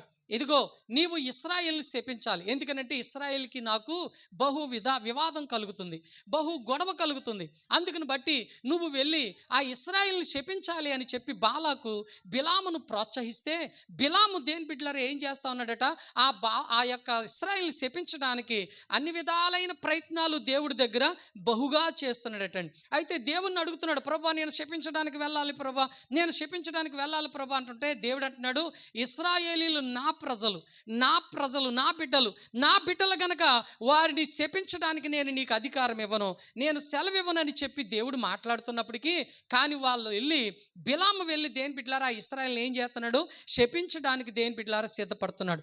అలాగా బిలాము ఇశ్రాయేల్ని శపిస్తుంటుంటే, ఇశ్రాయేల్ శపిస్తున్నటువంటి ఆ శాపము దేవుని సన్నిధిలో దేవుడట దాన్ని ఎలా మారుస్తున్నాడటండి, అది ఆశీర్వాదంగా మారుస్తున్నాడటండి. హల్లెలూయా. బిలాము శపిస్తే శాపం, ఆశీర్వదిస్తే ఆశీర్వాదం, ఈ రెండు అధికారాలు బిలాముకి దేవుడు ఇచ్చాడు ఆయన. అయితే ఇప్పుడు ఆశీర్వదించడానికి వెళ్తలేదు, వారిని ఏం చేయడానికి వెళ్తున్నాడు, శపించడానికి వెళ్తున్నాడు. దేని బిడ్డలారా మరి శపిస్తే ఏం కలుగుద్ది, శాపము కలుగుద్ది. చూడండి, ఎవరన్నా తిడుతున్నారు అనుకోండి, అయ్యి బాబోయ్ శాపం తగిలేద్ది అని అంటారు. అసలు శాపం ఎటువంటిది, దేని బిడ్డలారా మనిషిని పట్టుకుని ఏమాత్రమును కూడా పైకి లెగనివ్వలేనటువంటిది శాపం. అందుకనే ఏ శాపమో ఏమో వాళ్ళు అలాగైపోయారు, ఏ శాపం పట్టుకుందో ఏమో అలాగైపోయారు, ఏ శాపం తగిలిందో ఏమో వాళ్ళ పరిస్థితి అలాగైపోయింది. దేని బిడ్డలారా శాపానికి అందరూ భయపడతారు, శాపానికి అందరూ కూడా ఏం చేయబడతారు చెప్పండి, అందరూ భయపడతారు. అయితే శాపము ఎవరి మీదకైతే వచ్చిందో ఆ వచ్చినటువంటి ఆ శాపము వారిని ఏం చేయనివ్వకుండా చేస్తుంది, పైకి ఎంత మాత్రమును కూడా లెగనివ్వకుండా చేస్తుంది. దేవునికి స్తోత్రం. ఏం చేయనివ్వదు చెప్పండి, వారిని తిరిగి పైకి లెగనివ్వకుండా చేస్తుంది. అందుకని ఈ లోకంలో కూడా చాలామంది ఏం చేస్తారో తెలుసా అండి, శాపాలు పెడతారు, నీకు అలాగైపోను, నువ్వు ఇలాగైపోను, నువ్వు అదైపోను, నువ్వు ఇదైపోను. ఇదంతా కూడా గొప్ప లాంగ్వేజ్, మంచి భయంకరమైనటువంటి శాపాన్ని దేని బిడ్డలారా పెడతా ఉంటారు. దాన్ని బట్టి ఏదైనా తగిలింది అనుకోండి, అదే కనుక జరిగింది అనుకోండి, అదిగో మాకు తగిలేసింది వాళ్ళు శాపం పెట్టారు, అదిగో మాకు తగిలేసింది వాళ్ళకే శాపం పెట్టారు. అంతేకాదు దేని బిడ్డలారా మీరు గమనించండి, శాపం ఏంటో తెలియదు కానీ దేని బిడ్డలారా పెళ్ళి అవ్వదు, ఇక పెళ్ళిళ్ళు అవ్వవు ఇంట్లో, ఇక పెళ్ళిళ్ళు అవ్వవు. అలాగే మా ఊర్లో ఉన్నారు దేని బిడ్డలారా పెళ్ళిళ్ళు అవ్వవు. మాకు 2-3 ఊర్లోనే 2-3 ఊర్లో పెద్ద పెద్ద ముత్తాదువులు ఉన్నారు, 55 సంవత్సరాలు వచ్చేసి ఉన్నారు, కానీ పెళ్ళిళ్ళు మామూలు పొలం లేదు, 100 ఎకరాల పొలం ఉంది, వాళ్ళకేం డబ్బు లేదు, ధనం లేకపోలేదు, 100 ఎకరాల పొలం ఉంది, కానీ పెళ్ళిళ్ళు అవ్వలేదు. వాళ్ళందరూ మాత్రం అమ్మమ్మల్లాగా మాత్రం అయిపోయారు. దేవుని నామానికి స్తోత్రం. హల్లెలూయా. అందరూ అంటారు ఏ శాపమో అంటారు. అంటే శాపము మనుషుల్ని ఏం చేస్తుంది అంటే పట్టుకుని దేని బిడ్డలారా వాళ్ళని ఎదగకుండా చేస్తుంది, ఫలించకుండా దేని బిడ్డలారా చేస్తుంది. అందుకనే దేవుడు అన్నాడు, బిలామును వాళ్ళని శపించడానికి వెళ్తానంటున్నావేటి, వద్దొద్దు, వాళ్ళు ఆశీర్వదించబడిన వారు, నా ప్రజలు ఆశీర్వదించబడిన వారు, కాబట్టి నువ్వు శపించొద్దు అని అంటే బిలాము దేవుడి మాట పక్కన పెట్టి శపించడానికి వెళ్ళి ఇశ్రాయేల్ని ఏం చేస్తున్నాడు, ఆయన శపించడానికి సిద్ధపడుతున్నాడు. అయితే బిలాము ఇశ్రాయేల్ని శపిస్తుంటుంటే ఇశ్రాయేల్ని దేవుడు ఎలా మారుస్తున్నాడట, ఆ శాపాన్ని దేవుడు ఆశీర్వాదంగా మారుస్తున్నాడటండి. హల్లెలూయా. ఏంటి కారణం, ఏ కారణాన్ని బట్టి ఆశీర్వాదంగా మారుస్తున్నాడు అని అంటే దేని బిడ్డలారా వారిని ప్రేమించిన ప్రేమ చేత. ఆమేన్. ఎవరి మీద, ఇశ్రాయేలుల మీద దేవుడికి ఉన్న ప్రేమ చేత దేవుడు దాన్ని ఎలా మారుస్తున్నాడు, ఆశీర్వాదంగా మారుస్తున్నాడు. ఈ రాత్రి నిన్ను ప్రేమించిన నీ దేవుడు తన ప్రేమ చేత నీ మీదకు రాబోతున్న శాపాన్ని అది ఎలా రాబోతుందో నీకు తెలుసు, ఎవరి ద్వారా రాబోతుందో తెలుసు, ఎవరు పెడుతున్నారో నీకు తెలుసు, ఏ శాపం నీ మీద ఉందో నీకు తెలుసు, ఏ శాపం వల్ల నీకు ఎలా కలుగుతుందో నీకు తెలుసు. అయితే నీకు కలిగినటువంటి నీ శాపాన్ని ఈ రాత్రి దేవుడు ఎలా మారుస్తానంటున్నాడో తెలుసా, దాన్ని ఆశీర్వాదంగా మారుస్తానంటున్నాడు. ఎవరైనా నేను శాపం కింద ఉన్నాను, నేను శాపంలో ఉన్నాను, నేను శాపంతో ఉన్నాను అని గనక నువ్వు భయంతోను, దుడుకుతోను, ఆందోళనతోను, బాధతోను గనక ఈ సభలో గనక నువ్వు ఉన్నట్లయితే నిన్ను ప్రేమించిన దేవుడు దేవుని యొక్క ప్రేమ చేత నిన్ను తన యొక్క ప్రేమ చేత ఏం చేయబోతున్నాడో తెలుసా, ఆ శాపాన్ని నీ మీద దేవుడు దాన్ని ఎలా మార్చబోతున్నాడట, ఆయన ఆశీర్వాదంగా మార్చబోతున్నాడు. చప్పట్లు కొట్టి గట్టిగా దేవుని స్తుతిందాం. దేవుడు నీకు ఆశీర్వాదంగా ఉండును గాక, దేవుడు నీకు ఆశీర్వాదంగా ఉండును గాక. హల్లెలూయా. దేని బిడ్డలారా నువ్వు నమ్మగలిగితే ఆయన ప్రేమ చేత నీ శాపాన్ని దేవుడు గొప్ప ఆశీర్వాదంగా మార్చబోతున్నాడు. బహుశా ఈ శాపం నా మీదకి వచ్చి నన్ను లేకనివ్వకుండా చేస్తుంది, ఈ శాపం నా మీద పడి నన్ను బాగుపడకుండా చేస్తుందని అనుకుంటున్నావేమో. లేదు లేదు, నిన్ను ప్రేమించిన నీ దేవుడు తన ప్రేమ చేత నీ మీదకు రాబోతున్న శాపాన్ని కూడా దాన్ని ఆశీర్వాదంగా మారుస్తున్నానని దేవుడు ఇశ్రాయేలీలతో చెప్తున్నాడు. ఆ ఇశ్రాయేలీలు మనమే. హల్లెలూయా. ఆ ఇశ్రాయేలీలు ఎవరు చెప్పండి? ఆ ఇశ్రాయేలీలు నా ప్రియమైన దేవుని బిడ్డలారా మనమే. అందుకని ఈ రాత్రి ఆ శాపాన్ని కొట్టివేసి కేవలం నిన్ను ప్రేమించుచున్న ప్రేమ చేత ఆ శాపాన్ని కొట్టివేసి దాన్ని ఆశీర్వాదంగా మారుస్తున్నాడు. మహిమ దేవునికే కలుగును గాక. ఇక చివరికి మూడవదిగా దేవుని బిడ్డలారా, ఆయన ప్రేమ చేత కలుగు ఆశీర్వాదము. ఏ ఆశీర్వాదం మనకి ఇవ్వబోతున్నాడో మూడో ఆశీర్వాదంలోకి వచ్చేద్దాం. సామెతల గ్రంథం 3వ అధ్యాయం 12వ వచనాన్ని దయచేసి మనం చదువుకుందాం. సామెతల గ్రంథం 3వ అధ్యాయము 12వ వచనం. ఒకసారి, తండ్రి తనకిష్టుడైన కుమారుని గద్దించు రీతిగా యెహోవా తాను ప్రేమించు వారిని గద్దించును. దేవుని మనకి స్తోత్రం. నా ప్రియమైన దేవుని బిడ్డలారా, మీరు గమనించండి, తండ్రి తన కుమారుని గద్దించినటువంటి రీతిగా. ఏమండి, తండ్రి తన కుమారుని గద్దిస్తాడా గద్దించడా చెప్పండి? ఏమండి, వెనకాల వాళ్ళు కొంచెం ఎక్కడే ఉన్నారా? అమ్మ, నేను ముగించేస్తానే, మీకోసం చాలా స్పీడ్గా వస్తున్నాను, ముగించేస్తాను. చాలా చక్కగా నా యందు దయించి మీరు ఆలకిస్తున్నారు. ప్రభు కృపను బట్టి నీకు మరొకసారి నా నిండు వందనాలు నేను తెలియపరుస్తూ ఉన్నాను. ప్రభు నామానికి మహిమ కలుగును గాక. నేను ముగించేస్తాను. మూడో విషయంలోకి వచ్చేసాను కదా, ఇంకా క్లుప్తంగా త్వరగా నేను దాన్ని ముగించడానికి నేను సిద్ధపడుతున్నాను. దేవునికి మహిమ కలుగును గాక. హల్లెలూయా. చెప్పండి, తన తండ్రి తన బిడ్డలను గద్దిస్తాడా లేదా చెప్పండి? ఏమండి, గద్దిస్తాడా లేదా? ప్రతి తండ్రి కూడా తన బిడ్డ యొక్క ప్రవర్తన విధానాన్ని బట్టి తప్పకుండా గద్దిస్తాడు. అదే రీతిగా దేవుని బిడ్డలారా, దేవాతి దేవుడు, ప్రభువైన దేవాతి దేవుడు కూడా తన కుమారుని కూడా ఏం చేయబోతున్నాడో తెలుసా? ఆయన గద్దించబోతున్నాడటండి. ఎందుకు గద్దించబోతున్నాడు? ఆయన గద్దిస్తే ఎలాగ గద్దించబోతున్నాడో వాక్యంలోనికి మనం వెళ్దాం. చూడండి ఒకసారి. సమూయేలు రాసిన 2వ గ్రంథము 12వ అధ్యాయము 7వ వచనాన్ని దయచేసి మనం చూద్దాం. ఆయన ఎలా గద్దించబోతున్నాడో పరిశుద్ధ బైబిల్ ఇలాగ సాక్ష్యం ఇస్తుంది. సమూయేలు రాసిన నాతానును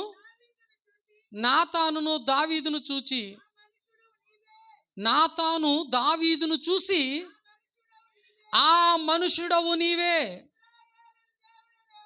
ఇదిగో ఇశ్రాయేలీల దేవుడైనటువంటి యెహోవా సెలవిచ్చినది ఏమనగా, ఇశ్రాయేలీల మీద నేను నిన్ను రాజుగా పట్టాభిషేకము చేసి సౌలు చేతిలో నుండి నిన్ను విడిపించి తిని నీ యజమానుని నగరిని నీకు అనుగ్రహించి నీ యజమానుని స్త్రీలను నీ కౌగిట చేర్చి ఇశ్రాయేలీల వారిని యోధా వారిని నీకు అప్పగించి తిని, ఇది చాలదని నీవు అనుకొని ఎడల నేను మరీ ఎక్కువగా నీకిచ్చి యుందును. నీవు యెహోవా మాటను తృణీకరించి ఆయన దృష్టికి చెడుతనం వచ్చేసితివేమి. దేవుని మనకి స్తోత్రం. హల్లెలూయా. ప్రియమైనటువంటి దేవుని బిడ్డలారా, ఇక్కడ మనం చూస్తే నాతాను దావీదును చూచి ఆ మనుష్యుడవు నీవే. ఇశ్రాయేలు దేవుడైన యెహోవా సెలవిచ్చినది ఏమనగా, ఇశ్రాయేలు మీద నేను నిన్ను రాజుగా పట్టాభిషేకము చేసి సౌలు చేతిలో నుండి నిన్ను విడిపించి నీ యజమానుని నగరిని నీకు అనుగ్రహించి. చూడండి, దావీదును దేవుని బిడ్డలారా, దావీదును సౌలు అనేటటువంటి ఒక మూర్ఖుని యొక్క చేతిలో నుంచి దేవుని బిడ్డలారా దేవుడు ఏం చేశాడనంటే విడిపించాడు. ఎందుకనంటే దావీదును చంపాలి అని చెప్పి తరుములాడుతున్నటువంటి ఒక రాజు యొక్క చేతుల నుండి దేవుడు ఏం చేశాడంటే ఆ వ్యక్తిని విడిపించి అతని యొక్క రాజరికం అంతా కూడా దేవుడు దావీదు గారికి అప్పగించాడు. అలాగే దావీదుకు పట్టాభిషేకము దేవుడు చేశాడు. అలాగే కాకుండా దావీదుకు అవసరమైనటువంటి స్త్రీలను, అతనికి అనుగుణమైనటువంటి మనుషుల్ని, వీళ్ళందరినీ దాసదాసీలను అందరినీ కూడా దావీదుకి ఎంతగానో దేవుడు అనుగ్రహించాడు. రాజును చేశాడు, పట్టాభిషేకం ఇచ్చాడు. ఏమండి, ఎక్కడెక్కడో పారిపోతున్నటువంటి వ్యక్తిని తీసుకొచ్చి అతన్ని నిజంగా చెప్పాలంటే సింహాసనం ఎక్కించాడు. ఎవరిని? దావీదుని దేవుడు ఏం చేశాడు చెప్పండి? సింహాసనము ఎక్కించాడు. అంతటి సింహాసనం ఎక్కించి దావీదును గొప్ప చేస్తేనటండి, ఇప్పుడు ఈ దావీదు ఎలా మారాడట?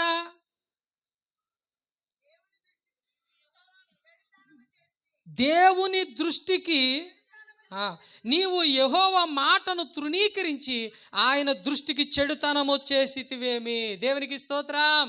ఎలా మారాడటండి? దానికి ముందు మాట అది అసలు సంగతి. ఏం చేశాడు? యెహోవా మాటను. చూడండి, అలాంటి మనుషులు ఉన్నారంటారా లేరంటారా? విన్నారంటారు లేరంటారు? ఎంతో విద్య నేర్పించి, ఎంతో అతన్ని గొప్ప చేసి, ఎంతగానో అతనికి అన్నీ ఇచ్చి, అన్నీ చేసి, అంతా చూసి, అంతా చేస్తే అంత ఎందుకులేండి. తల్లిదండ్రులు పిల్లల్లోకి వచ్చి చూస్తే పిల్లలకి ఆస్తులు ఇచ్చి, పాస్తులు ఇచ్చి, అన్నీ చేసి, అంతా పెట్టి, అంతా మూటగట్టి వాళ్ళ ముద్ద చేసి, వాళ్ళని మేడెక్కించి, కొండెక్కించి, గుట్టెక్కించి, అంత పైన ఎడితే ఏమంటున్నారు చెప్పండి? ఈ ఏలాల్లో నీ మాటను ఏం చేసావమ్మా? ఏం చేసావు డాడీ? నువ్వేం చేసావు? నాకు ఏమి ఇచ్చావు? నాకు ఏం పెట్టావు? నాకు ఏం చూసావు? నాకు అలాగ దేని బిడ్డలారా, అంత చేసిన వ్యక్తిని ఏం చేస్తున్నారట? తృణీకరిస్తున్నారటండి. ఈ సభలో దేని బిడ్డలారా గమనించండి. మనం లోకంలో చూస్తూ ఉంటుంటాం చాలా కుటుంబాల్లో, చాలా పిల్లల మధ్యన. అంతేకాదు, ఒక పాస్టర్ గారికి పాఠం నేర్పి, అతను కూడా ఒక పాస్టర్ గారిని చేసి, అతను కూడా ఒక నాకులాగా మైకిస్తే, ఆ పాస్టర్ గారు చేసి నేర్పించిన పాస్టర్ గారిని కూడా ఏమంటాడట? తృణీకరించినట్లు మాట్లాడతాడట. నీ గొప్పేటి, ఆల్రెడీ అయిపోయింది నీ దగ్గర సీను, ఇప్పుడు నా సీన్ మొదలైంది అంటాడట. స్తోత్రం. హల్లెలూయా, హల్లెలూయా. అమ్మా, ఉన్నారా లేదా అలాంటి వాళ్ళు? మీరు చూసారా? ఎక్కడన్నా మీరు చూసారా? అయితే ఇక్కడ బైబిల్లో చూడండి. మీరు బయట చూడకపోయినా కానీ బైబిల్లో చూడండి. దేవుడు అతన్ని పిలిచి ఒకడు చంపేసి తవరేస్తుంటుంటే ఆడి చేతిలోంచి విడిపించి, తప్పించి, రక్షించి, కాపాడి అతన్ని రాజును చేసి, దేని బిడ్డలారా అంగళం ఎక్కించి, అలాగే ఆ యొక్క రాజును చేసి శిఖరం ఎక్కిస్తేనటండి, అంత గొప్ప చేసినటువంటి ఆ దేవుణ్ణటండి ఏమంటున్నాడటండి? తృణీకరిస్తున్నాడట. ఒకటి తృణీకరిస్తున్నాడట. రెండవది, ఆయన దృష్టికి చెడుతనము. ఇలాంటి వాడిని గద్దిస్తాడా గద్దించడా చెప్పండి? గద్దించడా? ఇలా ప్రవర్తించిన వాళ్ళని గద్దించాలా గద్దించక్కర్లొద్దా? ఏ తండ్రి అయినా గద్దిస్తాడు, ఏ గురువైనా గద్దిస్తాడు, ఏ పాదిరి అయినా గద్దిస్తాడు, ఏమంటే ఏ టీచర్ అయినా గద్దిస్తారు. అలాగ జరిగిన ప్రతి విషయంలో ఎవరినైనా ఏం చేస్తారు చెప్పండి? గద్దిస్తారు. అదే స్థితిలో మనముంటే ఇప్పుడు దేవుడు కూడా మనలను కూడా అలాగే గద్దించబోతున్నాడు. అలా గద్దిస్తున్నాడు. ఎవరినంటే దావీదుని ఎలా గద్దిస్తున్నాడో దేని బిడ్డలారా ఇక్కడ మనం కాస్త కిందకు వచ్చి చూస్తే చూడండి. బైబిల్లో అంత మాత్రమే కాకుండా హిత్తీయుడగు యూరియాని కత్తి చేత చంపించి, అతని భార్యను నీకు భార్యగా ఉండునట్లు నువ్వు హత్తుకొని ఉన్నావు. అమోరీల చేతను అతన్ని చంపించి, నీవు నన్ను లక్ష్యము చేయక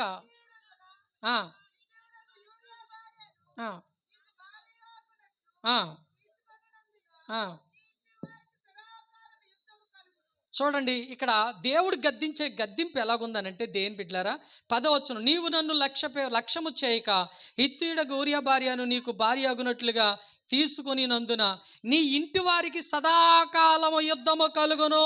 దేవునికి స్తోత్రం చెప్పండి. ఏం చేశాడు? అతని మాటను తృణీకరించాడు. ఒకటి, ఏమంటే తండ్రి మాటని ఏం చేశాడు? దేవుడి మాటని తృణీకరించాడు. రెండోది ఏం చేశాడు? దేవుని దృష్టికి చెడుతనము చేశాడు. మూడవది ఏం చేశాడు? తన భార్యను కాకుండా వేరే ఇతర భార్యను ఏం చేశాడు? అతన్ని చంపించింది కాకుండా తన భార్యను కూడా తన భార్యగా ఉంచుకుని ఆమెను చెరచటం మొదలుపెట్టాడు. అందును బట్టి ఇంతగా దేవుని మీద తిరగబాటు చేస్తున్న కారణాన్ని బట్టి ఇక్కడ దేవుడు ఏమని గద్దిస్తున్నాడో తెలుసా? సదాకాలము నీ ఇంటి వారికి ఏం కలగబోతుంది? యుద్ధము కలగబోతుంది. స్తోత్రం కలుగును గాక.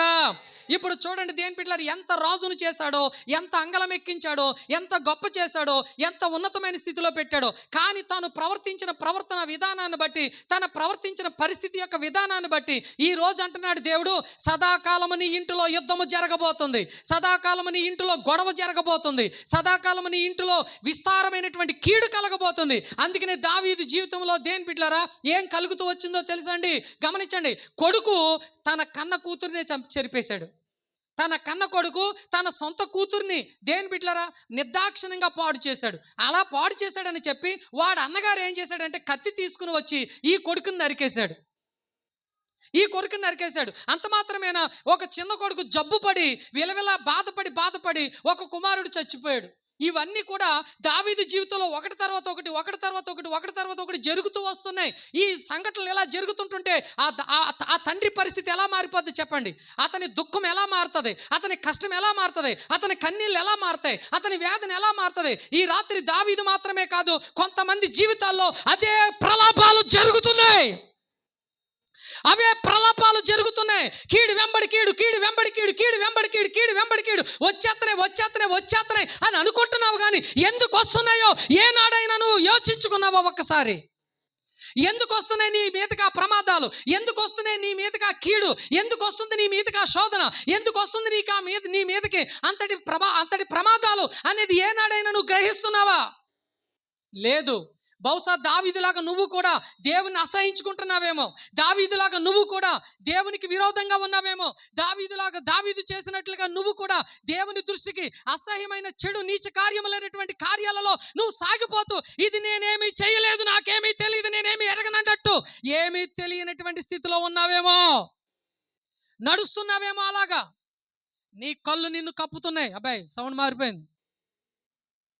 నీ కళ్ళు నిన్ను కప్పుతున్నాయి, నీ కళ్ళు నిన్ను మూతలేస్తున్నాయి. మూతలేసిన నీ కళ్ళు మూతపడిపోయి ఉండగా నీవు ఎదగలేకపోతున్నావు, ఫలించలేకపోతున్నావు, ఆనందించలేకపోతున్నావు, ఆశీర్వదించబడలేకపోతున్నావు. కన్నీళ్ళు, దుఃఖము, వేదన, నీ కుటుంబంలో వేదన, నీ జీవితంలో వేదన, నీ తల్లిదండ్రుల మధ్యలో వేదన, నీ సంసారంలో వేదన. ఎందుకు ఈ వేదన నీకు? నీ ప్రవర్తన సరి చేసుకోలేకపోతున్నావేమో. ఒకసారి నువ్వు ఆలోచించే. ఒకరి వెనకాల ఒకరు చనిపోతున్నారండి దావీదు కుటుంబంలో. ఒకరి తర్వాత ఒకరు చనిపోతున్నారు. ఇలా చనిపోతుంటే ఏ తండ్రి గుండె ఆగుతుంది? కన్నీరు మున్నీరు కాకుండా గుక్కముతో ఏడుస్తున్నాడు ఈ దావీదు. పడక తడిసిపోతుంది అంటున్నాడు, నా పరుపు తడిసిపోతుంది అంటున్నాడు, నా మంచం తడిసిపోతుంది అంటున్నాడు ఈ దావీదు. నా కన్నులు గుంటలు పడిపోతున్నాయి, నా మోకాళ్ళు గుంటలు పడిపోతున్నాయి అంటున్నాడు ఈ దావీదు. ఎందుకనంటే ఒక్కో బాధ, ఫోన్ వస్తే బాధ, మాట్లాడితే బాధ, ఏ మాట్లాడతారో ఏమొస్తుందో అని చెప్పి బాధతో కుమిలిపోతున్నాడు ఈ దావీదు. ఈ రాత్రి దావీదు లాంటి మనుషులు లేకపోలేదు. మొన్న ఒక అన్న అంటున్నాడు, అయ్యా ఫోన్ రింగ్ అయితే చాలు నాకు గుండె దద్దల్లా ఆడిపోతుందండి అంటున్నాడు. ఏ వార్త అని పలానా వాడు ఎదురొస్తే చాలు నాకు భయం వేస్తుంది అంటున్నాడు. ఎందుకంటే ఆడు కొడతాడని కాదు, కానీ ఆయన చూస్తే భయం అంతే. ఇంకది ఆ భయం అంతే. నా ప్రియమైన దేవుని బిడ్డలారా, దేవుని చేత చేతిలోంచి దండం పెట్టి మరీ చెప్తున్నాను మీకు. ఇక్కడ దేవుని బిడ్డలారా, దావీదు చేసిన పనిని బట్టి దావీదుని గద్దించాడు దేవుడు. ఏమైనా గద్దించాడు తెలుసా? ఇది మొదలుకొని నీ ఇంటిలో నిత్యము యుద్ధములు జరగబోతున్నాయి అన్నాడు ఆయన. ఆ యుద్ధాలే దావీదు జీవితంలో దేవుని బిడ్డలారా జరుగుతూ వస్తున్నాయి. ఆ యుద్ధాల మధ్యలో దావీదుకి ఇంత భయంకరమైనటువంటి నాశనకరమైన కీడులు జరుగుతున్నాయి. ఆ కిందకి మీరు అలా చదివే కోల్ది చూస్తే దావీదు కష్టాలన్నీ అక్కడ వ్రాయబడి ఉన్నాయండి దేవుని బిడ్డలారా. అయితే ఎందుకు ఈ దావీదుకి అని అంటే, ఒకటి, అంత గొప్పవాణ్ణి చేస్తే దేవుడు అతన్నే, అంత గొప్పవాణ్ణి చేస్తే దేవుడిని ఏం చేశాడండి? తృణీకరించాడు. ఈవేళ నీ తల్లిదండ్రులు నిన్ను పెంచి పెళ్లి చేసి నీకు ఆస్తి ఇచ్చారా? ఆస్తి ఇచ్చి నీ తల్లిదండ్రులు తృణీకరింతున్నావా నువ్వు ఈ రాత్రి? నిన్ను గొప్ప చేసిన నీ గురువును తృణీకరింతున్నావా? నిన్ను పెద్దోన్ని చేసిన నీ పాస్టర్ని తృణీకరింతున్నావా? నిన్ను ఒక స్థితిలోనికి తీసుకొచ్చిన నీ దైవజనుని మీద నువ్వు నిందలు వేసి తృణీకరిస్తున్నావా నీవు? జాగ్రత్త.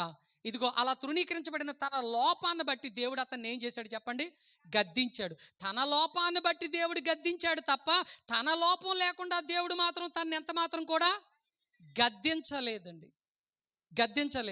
అందుకనే దేని బిడ్డలారా, దేవుడు ఏమంటున్నాడు చెప్పండి అక్కడ?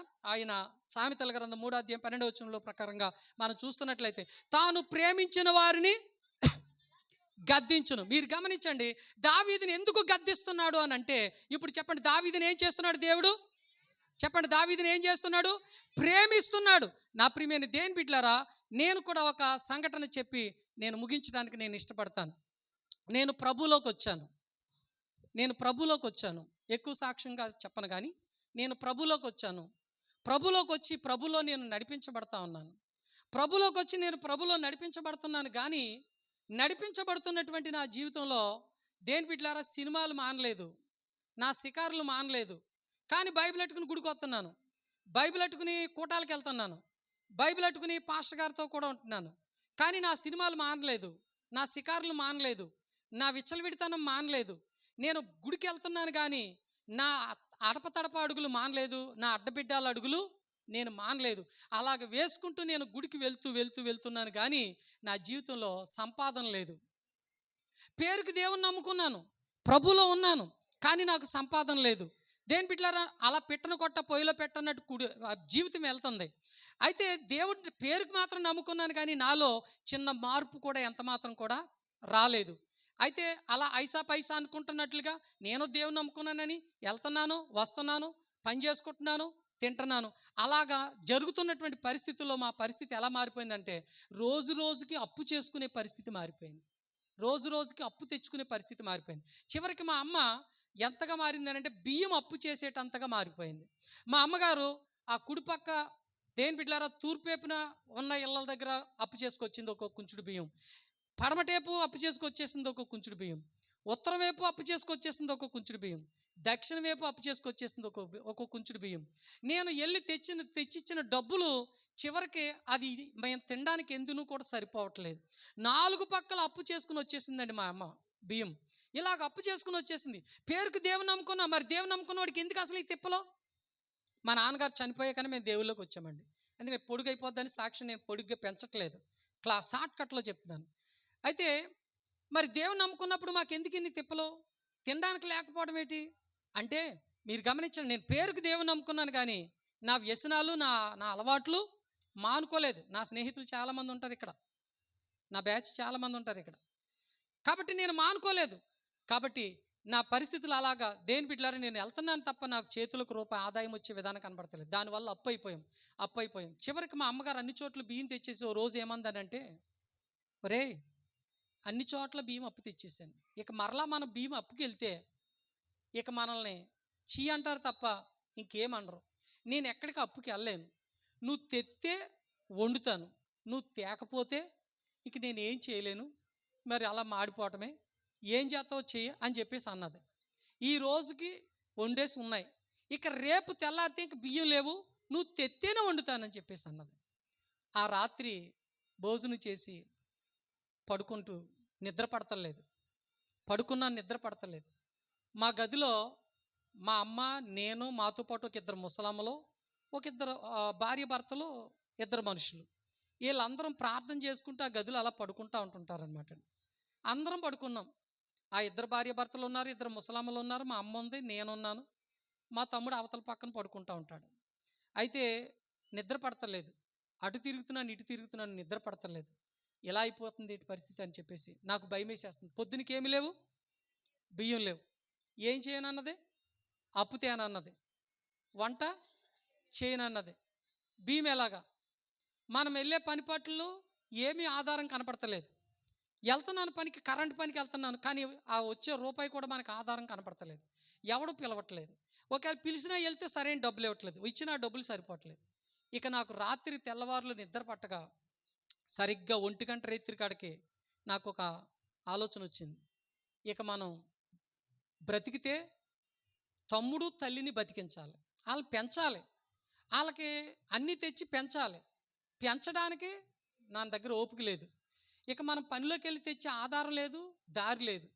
అందుని బట్టి ఇంక మనం చనిపోతే ఎవరిని పెంచక్కర్లొద్దు, ఎవరికి పెట్టక్కర్లొద్దు అని చెప్పి రాత్రి 1 గంట దాకా ఆలోచన చేసి 1 గంటకు లెగిసి దేని బిడ్డలారా అర్ధరాత్రి 1 గంటకు పైకి లేచి తలుపు దగ్గరకు వచ్చి ఆ తలుపును నేను ఇలా తీస్తున్నాను. ఇంకా కళ్ళంట నీళ్ళు వచ్చేస్తున్నాయి, ఇక చనిపోవడానికి రెడీ అయిపోయాను. బయటికి వెళ్ళిపోయి మా పక్కనే నుయ్యుందో దూకేద్దామని చెప్పేసి నేను డిసైడ్ అయిపోయాను. ఇంకా ప్రాణం పోవాలి ఇంకా అని చెప్పేసి బయటకు వచ్చి ఆ గుమ్మం కాడికి వచ్చి ఆ గెడ ఎలా తీస్తున్నాను. గెడ ఎలా తీస్తుంటే వెనకాల నుంచి ఒక స్వరం వినబడుతుంది, నా కుమారుడా, నా కుమారుడా అని ఒక స్వరం వినబడుతుంది. నా టెన్షన్ నేను మీకు క్లుప్తంగా చెప్తున్నాను, కానీ ఆ రోజు నా చెమటలు, నా టెన్షన్, నా కన్నీళ్ళు కాలువల్లా ప్రవహిస్తున్నాయి. ఏం చేయాలో నాకు అర్థం కావట్లేదు. తల్లిని పెంచలేను, తెల్లారితే నాకు వండుకోవడానికి బియ్యం లేవు. నా కుమారుడా, దేవుడు ఏం మాట్లాడతాడో బైబిల్ తెరు చూడు, బైబిల్ తెరు చూడు అని ఒక స్వరం వినబడుతుంది. ఇలా వెనక్కి తిరిగి చూశాను, ఏం కాపాడతలేదు మనుషులు, వీళ్ళేమో బుసకొట్టి నిద్రపోతున్నారు. గది నిండా మనుషులు ఉన్నారు కానీ బుసకొట్టి నిద్రపోతున్నారు.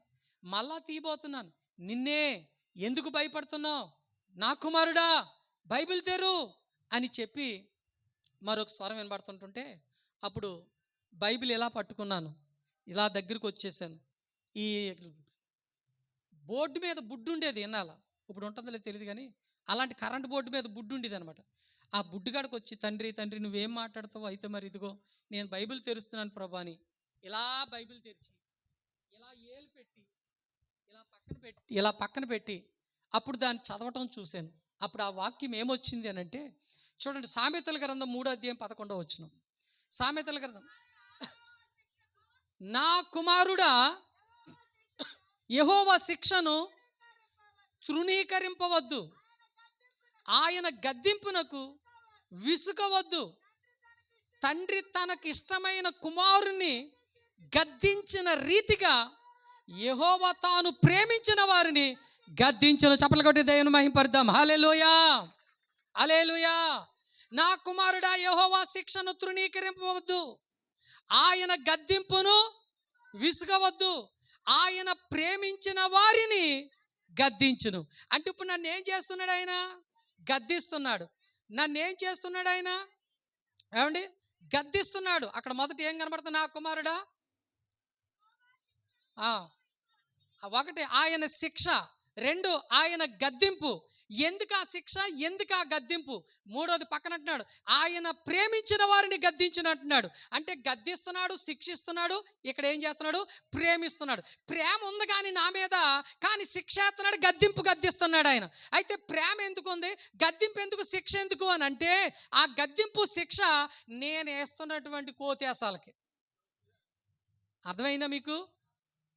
నేను ఆ గద్దింపు, ఆ శిక్ష ఎందుకు నా మీద ప్రేమ ఉంది, కానీ ప్రేమ ఉంది కానీ టప్మని రెండు పీకుతున్నాడు. ఎందుకు పీకుతున్నాడు అని అంటే ఏమండి, ఎందుకు పీకుతున్నాడు అని అంటే యాసాలు వేసినందుకు. ఏమి వేసేందుకు? యాసాలు వేసినందుకు. కారణం ఏంటో తెలుసా? పేరుకు బైబిల్ అట్టుకుని దేవుడి బిడ్డగా ఉన్నాను కానీ ఎక్కడికి వెళ్తున్నాను? తెరాల నోరు. ఎక్కడికి వెళ్తున్నాను? పేరుకి దేవుని నమ్ముకుని బైబిల్ అట్టుకున్నాను కానీ ఇంకా ఎక్కడికి వెళ్తున్నాను? అల్లరితో కూడిన అల్లరికి, ఇంకా లోకానికి. ఇలా తప్పటడుగులు వేస్తా ఉన్నాను. ఆ తప్పటడుగులు వేస్తున్న పాపానికి, తప్పుకి ఆయన గద్దిస్తున్నాడు, ఆయన శిక్షిస్తున్నాడు. ఆ శిక్షే ఆ బియ్యం లేకపోవడం, ఆ కరువు, ఆ ఇబ్బంది, ఆ కొదువ. ఈ రాత్రి నాలాంటి మనుషులు ఎవరైనా ఉన్నట్లయితే దయచేసి నిజంగా నా మాట యాజ్ ఇట్ ఈస్గా చెప్తున్నాను నీకు, ఉన్నట్టుగా చెప్తున్నాను నీకు. ఈ బైబిల్ పట్టుకుని ఇంకా నువ్వు మారు మనసు పొందకుండగా పేరుకు బైబిల్ పట్టుకుని ఇంకా నువ్వు అటు అడుగు ఇటు అడుగు అది ఇది అని గడ్డిమేట్లా కట్టేసుకుందామంటే శిక్షకు పాత్రుడు అవుతావు, ఆయన గద్దింపుకు దొరికిపోతావు. కారణం ఏంటో తెలుసా?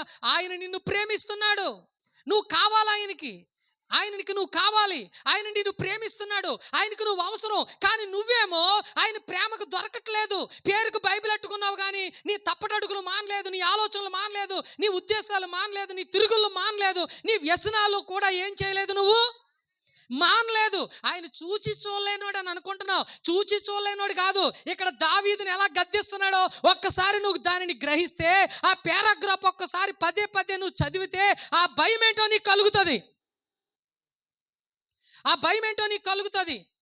నాకు కలిగింది. ఎలా కలిగిందో తెలుసా అండి? నేను నిజంగా మారు మనసు లేదండి. బైబిల్ గుడికి వెళ్తున్నాను, బైబిల్ పట్టుకుని మందిరానికి వెళ్తున్నాను. ఒక్క మాటలో చెప్తున్నాను, గుడికి వెళ్తున్నాను కానీ గుళ్ళో బీట్లు కొట్టుకునే ఎదవలా తయారయ్యాను. నేను అక్కడ ప్రేమ లేఖలు రాసుకునే పనికిమాలోలా తయారయ్యాను. అక్కడ గుడికెళ్ళి ప్రేమించే ప్రేమికుడిగా తయారయ్యాను. అక్కడ అలాంటి దౌర్భాగ్యపు పరిస్థితిని బట్టి ఆయన గద్దింపు, ఆయన శిక్ష నా మీదకు రాగా ఏమి లేకపోయినాయి, నాకు బియ్యము లేకపోయింది, వండుకు తినడానికి బియ్యము లేకపోయింది. అలాంటి కరువు కాలంలో ఇక చావడానికి వెళ్తుంటుంటే, చావద్దు చావద్దు, నేను నిన్ను ప్రేమిస్తున్నాను నా కుమారుడా, నేను నిన్ను ప్రేమిస్తున్నాను అని అనగానే అప్పుడు నేను వెనక్కి వచ్చి, ప్రభువా నువ్వు ప్రేమిస్తే ఒక్క మాట ప్రభువా, ఒక్క మాట ప్రభువా, నువ్వు గనక నన్ను ప్రేమించినట్లయితే ఇదిగో నాకు ఉదయకాలానికి బియ్యం కావాలి, నువ్వు గనక ఉదయకాలానికి నాకు బియ్యం ఇస్తే నేను బుద్ధిమంతుడిగా నీకు లోబడతాను ప్రభువా అని చెప్పి ఆ రాత్రి మోకాళ్ళేసి ప్రార్థన చేసుకుని ఏడ్చి ఏడ్చి ఏడ్చి ఏడ్చి అలా కుప్పకూలిపోయింది. దేని బిడ్డలారా, పొద్దున్నే కాకులు కావు కావుమని అరుస్తుంటుంటే దేని బిడ్డలారా కాలు మరుచుకోవడానికని పైకి లేచి ఆ తలుపు తీస్తే ఇదిగో ఇలాంటి బియ్యం బత్త నా ఇంటి ముందు పెట్టబడి ఉన్నది. చప్పట్లు కొట్టి గట్టిగా హల్లెలూయా. నిజమండి, వాస్తవమైన సత్యం చెప్తున్నాను, నిజమే. ఇంకా తెల్లారలేదు, చీకటి ముఖంగా ఉంది, చీకటి ముఖంగా ఉంది, కాకులు అరుస్తున్నాయి. నేను ఒంటిలు కానీ చెప్పేసి పైకి లేచి, అంటే తెల్లారి గట్ల ప్రార్థనకు మాకు అలవాటు, పొద్దున్నే లేచి ప్రార్థనకని బయటకు వస్తుంటే ఇలాంటి బియ్యం బస్తా నా గోడకు జారబెట్టేసి ఉంది. ఏంటిది అని చెప్పేసి చూస్తే బియ్యం బస్తా. ఈ బియ్యం బస్తా ఎవరు పెట్టారని అటు తిరిగాను ఇటు తిరిగాను అటు తిరిగాను ఇటు తిరిగాను, మా ఇంటి పక్కలు తిరిగాను, ఎంత తిరిగినా సరే ఎవడో కనపడలేదు. కానీ బస్తా కనపడింది, పైన కాకులు అరుస్తున్నాయి. బస్తా కనపడింది, కాకులు అరుస్తున్నాయి. ఏది ఏమైతేనో దేవుడి కృపను బట్టి తెల్లారిసరికి బస్తా కావాలన్నాను, నా దేవుడు బియ్యం బస్తా పంపించాడు కనుక ఆయనకే మహిమ కలుగును గాక అని చెప్పి ఆ బత్త లోపలికి ఇడ్చిపోయాను. స్తోత్రం కలుగును గాక. ఆ తర్వాత ఆ బత్తా గురించి ఎవడొస్తాడని చెప్పి చాలా తడివాను. 6 నెలలకు వచ్చాడండి ఒకడు, 6 నెలలకు వచ్చాడండి ఒకడు. ఎవడనంటే నేను మా ఊర్లో ఒక ఆయన బల్లి మీద బత్తాలు అయ్యి బియ్యం బస్తాలు అయ్యి వేస్తుంటుంటాడు. ఆయన ఒకసారి అడిగాను, ఎప్పుడో అడిగితే ఆయన నేను డబ్బులు కట్టలేనేమో అనుకుని ఆ బత్త వేయలేదు నాకు. ఆయన వేయక మానేసింది పోక దగ్గరకు సుమారు అది 3 నెలలు 2 నెలలు ఎప్పుడూ అయిపోయింది. అది ఎప్పుడు ఆయన గుర్తొచ్చిందేమో, ఆయన తెల్లారగట్ల ఎక్కడో ప్రయాణమై పోతానే ఆ బత్త పట్టుకొచ్చి మా ఇంటికాడ దింపేసి వెళ్ళిపోయి 6 నెలలకు వచ్చాడటండి. డబ్బులు ఇవ్వండి వీర్రాజు గారు, డబ్బులు ఇవ్వండి అని చెప్పేసి 6 నెలలకు వచ్చాడు. ఏమయ్యా బియ్యం బత్త నువ్వు పెట్టావా? అవునులే. మరి 6 నెలలు ఏం చేసావంటే 6 నెలలు గ్యాపం లేదండి అన్నాడు. నీ గ్యాపం లేకపోవడం కాదు, నేను డబ్బులు ఇవ్వలేనేమోనని నీ గ్యాపం లేకుండా చేశాడు ఆయన. హల్లెలూయా. ఈ రాత్రి దేని బిడ్డలారా వాస్తవంగా చెప్తున్నాను, అలాంటి బస్తాలో ఇప్పటికీ మా ఇంటిలో దడిదప్పులో సుమారు దగ్గరగా 30 బత్తాల వరకు అలాగ ఉంటానే ఉంటుంటాయి. హల్లెలూయా. దేవునికి స్తోత్రం. 30 బత్తాల వరకు ఆ బియ్యం బస్తాలు అలా ఉంటానే ఉంటాయి. దేవుడి కృపను బట్టి దగ్గరగా ఒక 100 మంది అలా భోజనాలు చేస్తూనే ఉంటారు, అలా భోజనాలు నడుస్తూనే ఉంటాయి, అవి అలా కొనసాగుతూనే ఉంటాయి. ఆ బత్తా కదలలేదు, ఆనాడు పెట్టిన బత్తా ఈనాడు వరకు కదలేదు. నీ ఇంటిలో దేవుడు పెట్టి ఆశీర్వాదం ఉంటే అది ఎప్పటికీ కదలదది. ఆయన నీకు ఇచ్చిన ఓటది. హల్లెలూయా, హల్లెలూయా. నా ప్రియమైన దేని బిడ్డలారా, ఆనాడు గద్దించాడు కానీ ఏం పెట్టాడు? అక్కడ బియ్యం బస్తా పెట్టాడు. నా గుండెల్లో ఏం పెట్టాడు? భయం పెట్టాడు. ఆ స్థితిలో నుంచి నేను వెంటనే అన్ని సెటరేట్ అయిపోయాను. ఇంకా ఆ సినిమాలు, ఆ పిక్నిక్లు, ఆ అల్లర్లు, ఆటపాటలు అన్నీ మానేసి అప్పుడు బైబిల్ అట్టుకుని పరిశుద్ధంగా పరిశుద్ధ పరిశుద్ధ అనుకుంటూ అక్కడి నుంచి దేవుడి మందిరంలో పరిశుద్ధంగా బతకటం మొదలుపెట్టాను, జాగ్రత్తగా బతకటం మొదలుపెట్టాను. అలాగ బ్రతకటం మొదలుపెట్టిన నా జీవితాన్ని ఇంతవరకు దేవుడు నన్ను నడిపించాడు. నేను ఒక సేవకుడిగా మారడానికి దేవుడు కృప చూపించాడు. ఆయనకు ఒక సేవ చేసే సేవకుడిగా మారే కృపను దేవుడు నాకు అనుగ్రహించాడు. ఆ యాల గద్దింపు ఈ యాల నాకు ఆశీర్వాదంగా మారింది. హల్లెలూయా, హల్లెలూయా. కాబట్టి నా ప్రియమైన దేవుని బిడ్డలారా, ఆయన ఎవరిని గద్దించబోతున్నాడు అని అంటే ఆయన ప్రేమించిన వారిని గద్దించబోతున్నాడు. అయితే ఎందుకు గద్దిస్తున్నాడు? నువ్వు మారుతావని, నువ్వు మారితే నీకు ఆశీర్వాదం, నువ్వు మారితే నీకు దీవెన, నువ్వు మార్పు చెందితే నీ జీవితంలోకి దేవుడు ఒక గొప్ప ఘనమైన స్థితిని ఇవ్వాలని చెప్పి ఆయన నిన్ను గద్దిస్తున్నాడు. బహుశా ఒక గద్దింపులో నువ్వు ఉన్నావేమో, ఒక్కసారి నువ్వు ఆలోచన చేసుకో. ఒక గద్దింపులో నువ్వు నడుస్తున్నావేమో, ఒక్కసారి నువ్వు గమనించుకో. చివరిగా ఒక్క మాట చెప్పి నేను ముగించేస్తాను. చదవండి, రోమీలకు రాసిన పత్రిక 8:37 వచనాన్ని చదివి నేను ముగించేస్తాను. చదవండి, రోమీలకు రాసిన పత్రిక 8:37 వచనం. అయినను మనలను ప్రేమించిన వాని ద్వారా మనము వీటన్నిటిలో అత్యధికమైన విజయము పొందుచున్నాము. దేవునామనికి స్తోత్రం. గమనించిన, మనలను ప్రేమించిన వాని ద్వారా అత్యధికంగా మనం ఏం పొందబోతున్నామటండి? విజయము పొందబోతున్నామటండి. ఈ రాత్రి ఆ విజయము నువ్వు పొందాలని దేవుడు ఆశపడుతున్నాడు. ఈ రాత్రి ఆ విజయంలో నువ్వు ఉండాలని దేవుడు ఆశపడుతున్నాడు. అలాంటి విజయంలో నేను ఉండాలనుకుంటున్నానన్న వాళ్ళందరూ లేచి నిలబడదాం, తలలు వంచుదాం, దేవుని సన్నిధిలో ఒక్క చిన్న ప్రార్థన చేసుకుందాం. ప్రతి ఒక్కరూ కూడా దయచేసి దేవుని బిడ్డలారా లేచి నిలబడదాం, తలలో వంచి ఒక్క చిన్న ప్రార్థన. ప్రభువా, అత్యధికముగా అన్ని విషయములలో నేను విజయము పొందినట్లు నాకు సహాయము చేయమని అందరూ కూడా దయచేసి తలలో వంచి చిన్న ప్రార్థన. హల్లెలూయా, హల్లెలూయా. మీరు ఆశీర్వాదంగా వెళ్ళాలని, దైవజనుడిగా ప్రార్థించాలని ఆశపడుతున్నాను నేను. దయచేసి దేవుని బిడ్డలారా ఆశీర్వాదపు ప్రార్థనతో మనందరం కదులుదాం. ఇది చివరి ముగింపు రాత్రి. దేవుడు నిన్ను ఒక బలమైన ఆశీర్వాదంతో పంపించాలని దేవుని సన్నిధానంలో దేవుని బిడ్డలారా మనం ఆశపడదాం. హల్లెలూయా, హల్లెలూయా, హల్లెలూయా. మనము దేవుణ్ణి ప్రేమిస్తున్నామని కాదు, కానీ ఆ దేవుడే నిన్ను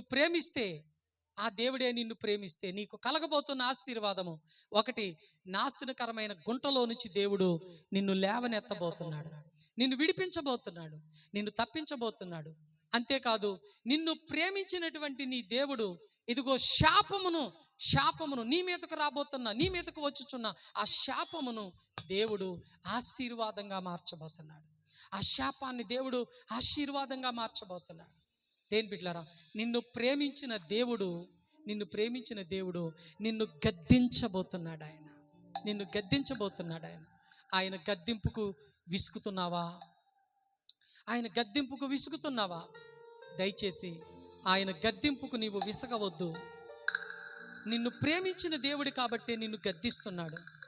ఆయన గద్దింపుకు నీవు లోబడగలిగితే, సాగిలపడగలిగితే, అమ్మా, అయ్యా, ఈ రాత్రి దేవుడు నిన్ను ఆశీర్వాదంగా మార్చబోతున్నాడు, దీవెనకరంగా మార్చబోతున్నాడు. దేవుడు దీవెనకరంగా మార్చబోతున్నాడు.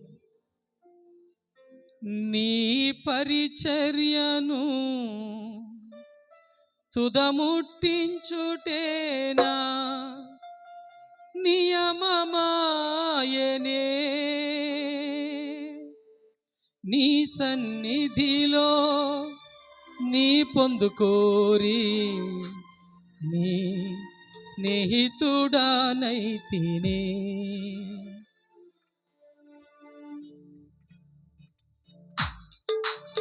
చప్పట్లు కొడుతూ కలిసి ఆరాధిద్దాం.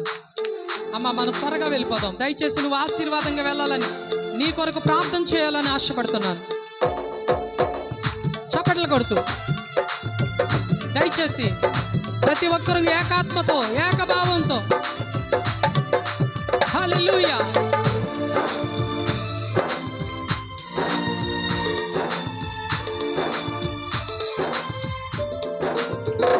నీ పరిచర్యను తుదముట్టించుటేనా నియమమాయనే, నీ సన్నిధిలో నీ పొందుకోరి నీ స్నేహితుడానైతిని. ఆ నా ధన్యత, ఓ నా భాగ్యమో, ఏమని వివరింతును,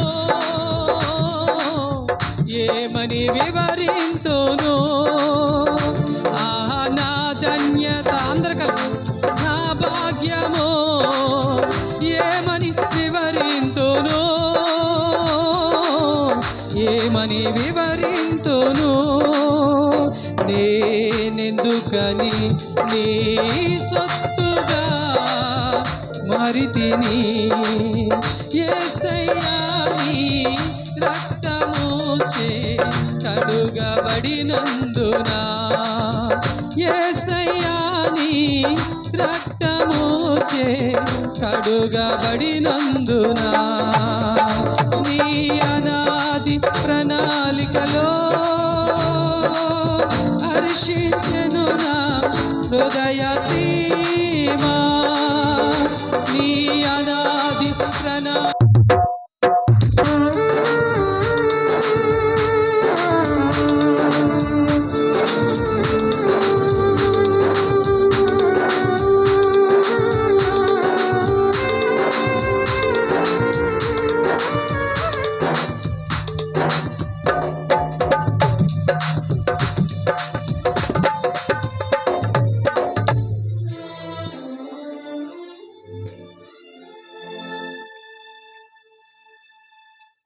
ప్రియమైన దేవుని బిడ్డలారా, దేవుడు ఆయన ప్రేమ చేత నిన్ను ప్రేమిస్తున్నాడు. ఆయనకు నీ మీద కలిగిన ప్రేమ ఎంతో తెలుసా? ఆయన నిన్ను ఎంతగా ప్రేమిస్తున్నాడో తెలుసా? ఆయన నిన్ను ప్రేమిస్తే కలుగు ఆశీర్వాదము, నువ్వు పడి ఉన్న గుంటలో నుంచి, అమ్మా ఏదైనా గుంటలో ఉన్నానని బాధపడుతున్నావా? అగాధంలో ఉన్నానని బాధపడుతున్నావా? లేదు లేదు, నిన్ను ప్రేమిస్తున్నాడు దేవుడు. నిన్నెంతో ప్రేమిస్తున్నాడు ఆయన. నిన్ను ప్రేమిస్తున్న నీ దేవుడు నువ్వు పడి ఉన్న గుంటలో నుంచి నిన్ను ఆయన లేవనెత్తుతున్నాడు ఆయన. అంతేకాదు, నిన్ను ఆవరించిన శాపాన్ని ఆశీర్వాదంగా మార్చబోతున్నాడు. ఏ శాపమో నా బిడ్డ పెళ్ళి అవుతలేదనుకుంటున్నావా? ఏ శాపమో నా భర్త మారతలేదనుకుంటున్నావా? ఏ శాపమో మేము ఎదగలేకపోతున్నాం అనుకుంటున్నావా? ఏ శాపమో మేము బాగుపడతలేదని అనుకుంటున్నావా? ఈ రాత్రి ఆ శాపాన్ని దేవుడు ఆశీర్వాదంగా మార్చబోతున్నాడమ్మా. ఆశీర్వాదంగా మార్చబోతున్నాడు. నిన్ను ప్రేమించిన దేవుడు నిన్ను గద్దించబోతున్నాడు ఆయన. బహుశా గద్దింపు ఎందుకో తెలుసా? ఆయన తృణీకరిస్తున్నావేమో, ఆయనకి ఇష్టం లేకుండా ఉంటున్నావేమో. నిన్నంత చేసి, నిన్నంత పెద్దదాన్ని చేసి, అంత పెద్దోన్ని చేసి, అంత గొప్పగా చేసి, అంత ఎత్తుకు చేసి, నిన్నంత ఉన్నతమైన స్థితిలో పెడితే ఆయన నువ్వు తృణీకరిస్తున్నావేమో. ఆయనకి ఇష్టం లేకుండా తృణీకరంగా ప్రవర్తిస్తున్నావేమో. దేవుడు నిన్ను గద్దిస్తున్నాడేమో, చూడొక్కసారి. అయితే ఎందుకో తెలుసా? నిన్ను ప్రేమించుచున్నాడు కాబట్టి ఆయన నిన్ను గద్దిస్తున్నాడు. అయితే నిన్ను గద్దించిన దేవుడే నిన్ను ఆశీర్వదించబోతున్నాడు, నిన్ను దీవించబోతున్నాడు ఆయన. అందుకనే దావీదు రెట్టింపుగా దేవుడు ఆశీర్వదించాడు. ఎంత గద్దించినా దావీదును లేవనెత్తాడు. చప్పట్లు కొట్టి గట్టిగా దేవుని మహింపడదాం. దావీదును లేవనెత్తడమే కాదు, ఈ రాత్రి ఇప్పుడే నిన్ను కూడా దేవుడు లేవనెత్తబోతున్నాడు. నిన్ను కూడా దేవుడు బలపరచబోతున్నాడు. నిన్ను కూడా దేవుడు ఆశీర్వాదముగా ఆయన చేయబోతున్నాడు. ఆయన ఆశీర్వాదంగా చేయబోతున్నాడు. ఆయన గద్దింపుకు విసుగవద్దు. ఆయన గద్దింపుకు నువ్వు బాధపడవద్దు. మార్పు చెందడానికి ఇష్టపడదా? మారు మనసు పొందడానికి ఇష్టపడదా? అల్పుడునైన నా మానస్వరం మరుగుపరిచి నీవు మాట్లాడవని నమ్ముచున్నాను ఆయన. నీ బిడ్డలు అత్యధికమైన ఆశీర్వాదంగా మారుటకు నా తండ్రి నీ సహాయం దయచేనైనా. నీ దాసుడు నీకు లోబడిన వాడే, నీ చేతిలో భూషణ కిరీటముగా ప్రభా, ఇదిగో నువ్వు మలుచుకుంటున్నటువంటి సేవకుడుగా నాయన నీ మాట విని లోబడి ఈ సభలు ఏర్పరిచిన తండ్రి ప్రభా, దాసులందరినీ పిలిచి నాయనా నీ బిడ్డలందరినీ పిలిచి అందించిన వర్తమానము ద్వారా ఇదిగో బిడ్డలందరినీ మీరు ఆశీర్వాదములతో పంపండి నాయన, దీవెనలతో పంపించండి ప్రభా. ఇంకా దైవజనుడు కమలాకర్ గారిని ఉన్నతమైన నీ కృపతో ఆశీర్వదించు నాయన. తండ్రి నాయనా నీ యొక్క ప్రేమ చేత ఇంకనూ నీ బిడ్డను ఆశీర్వదించు తండ్రి.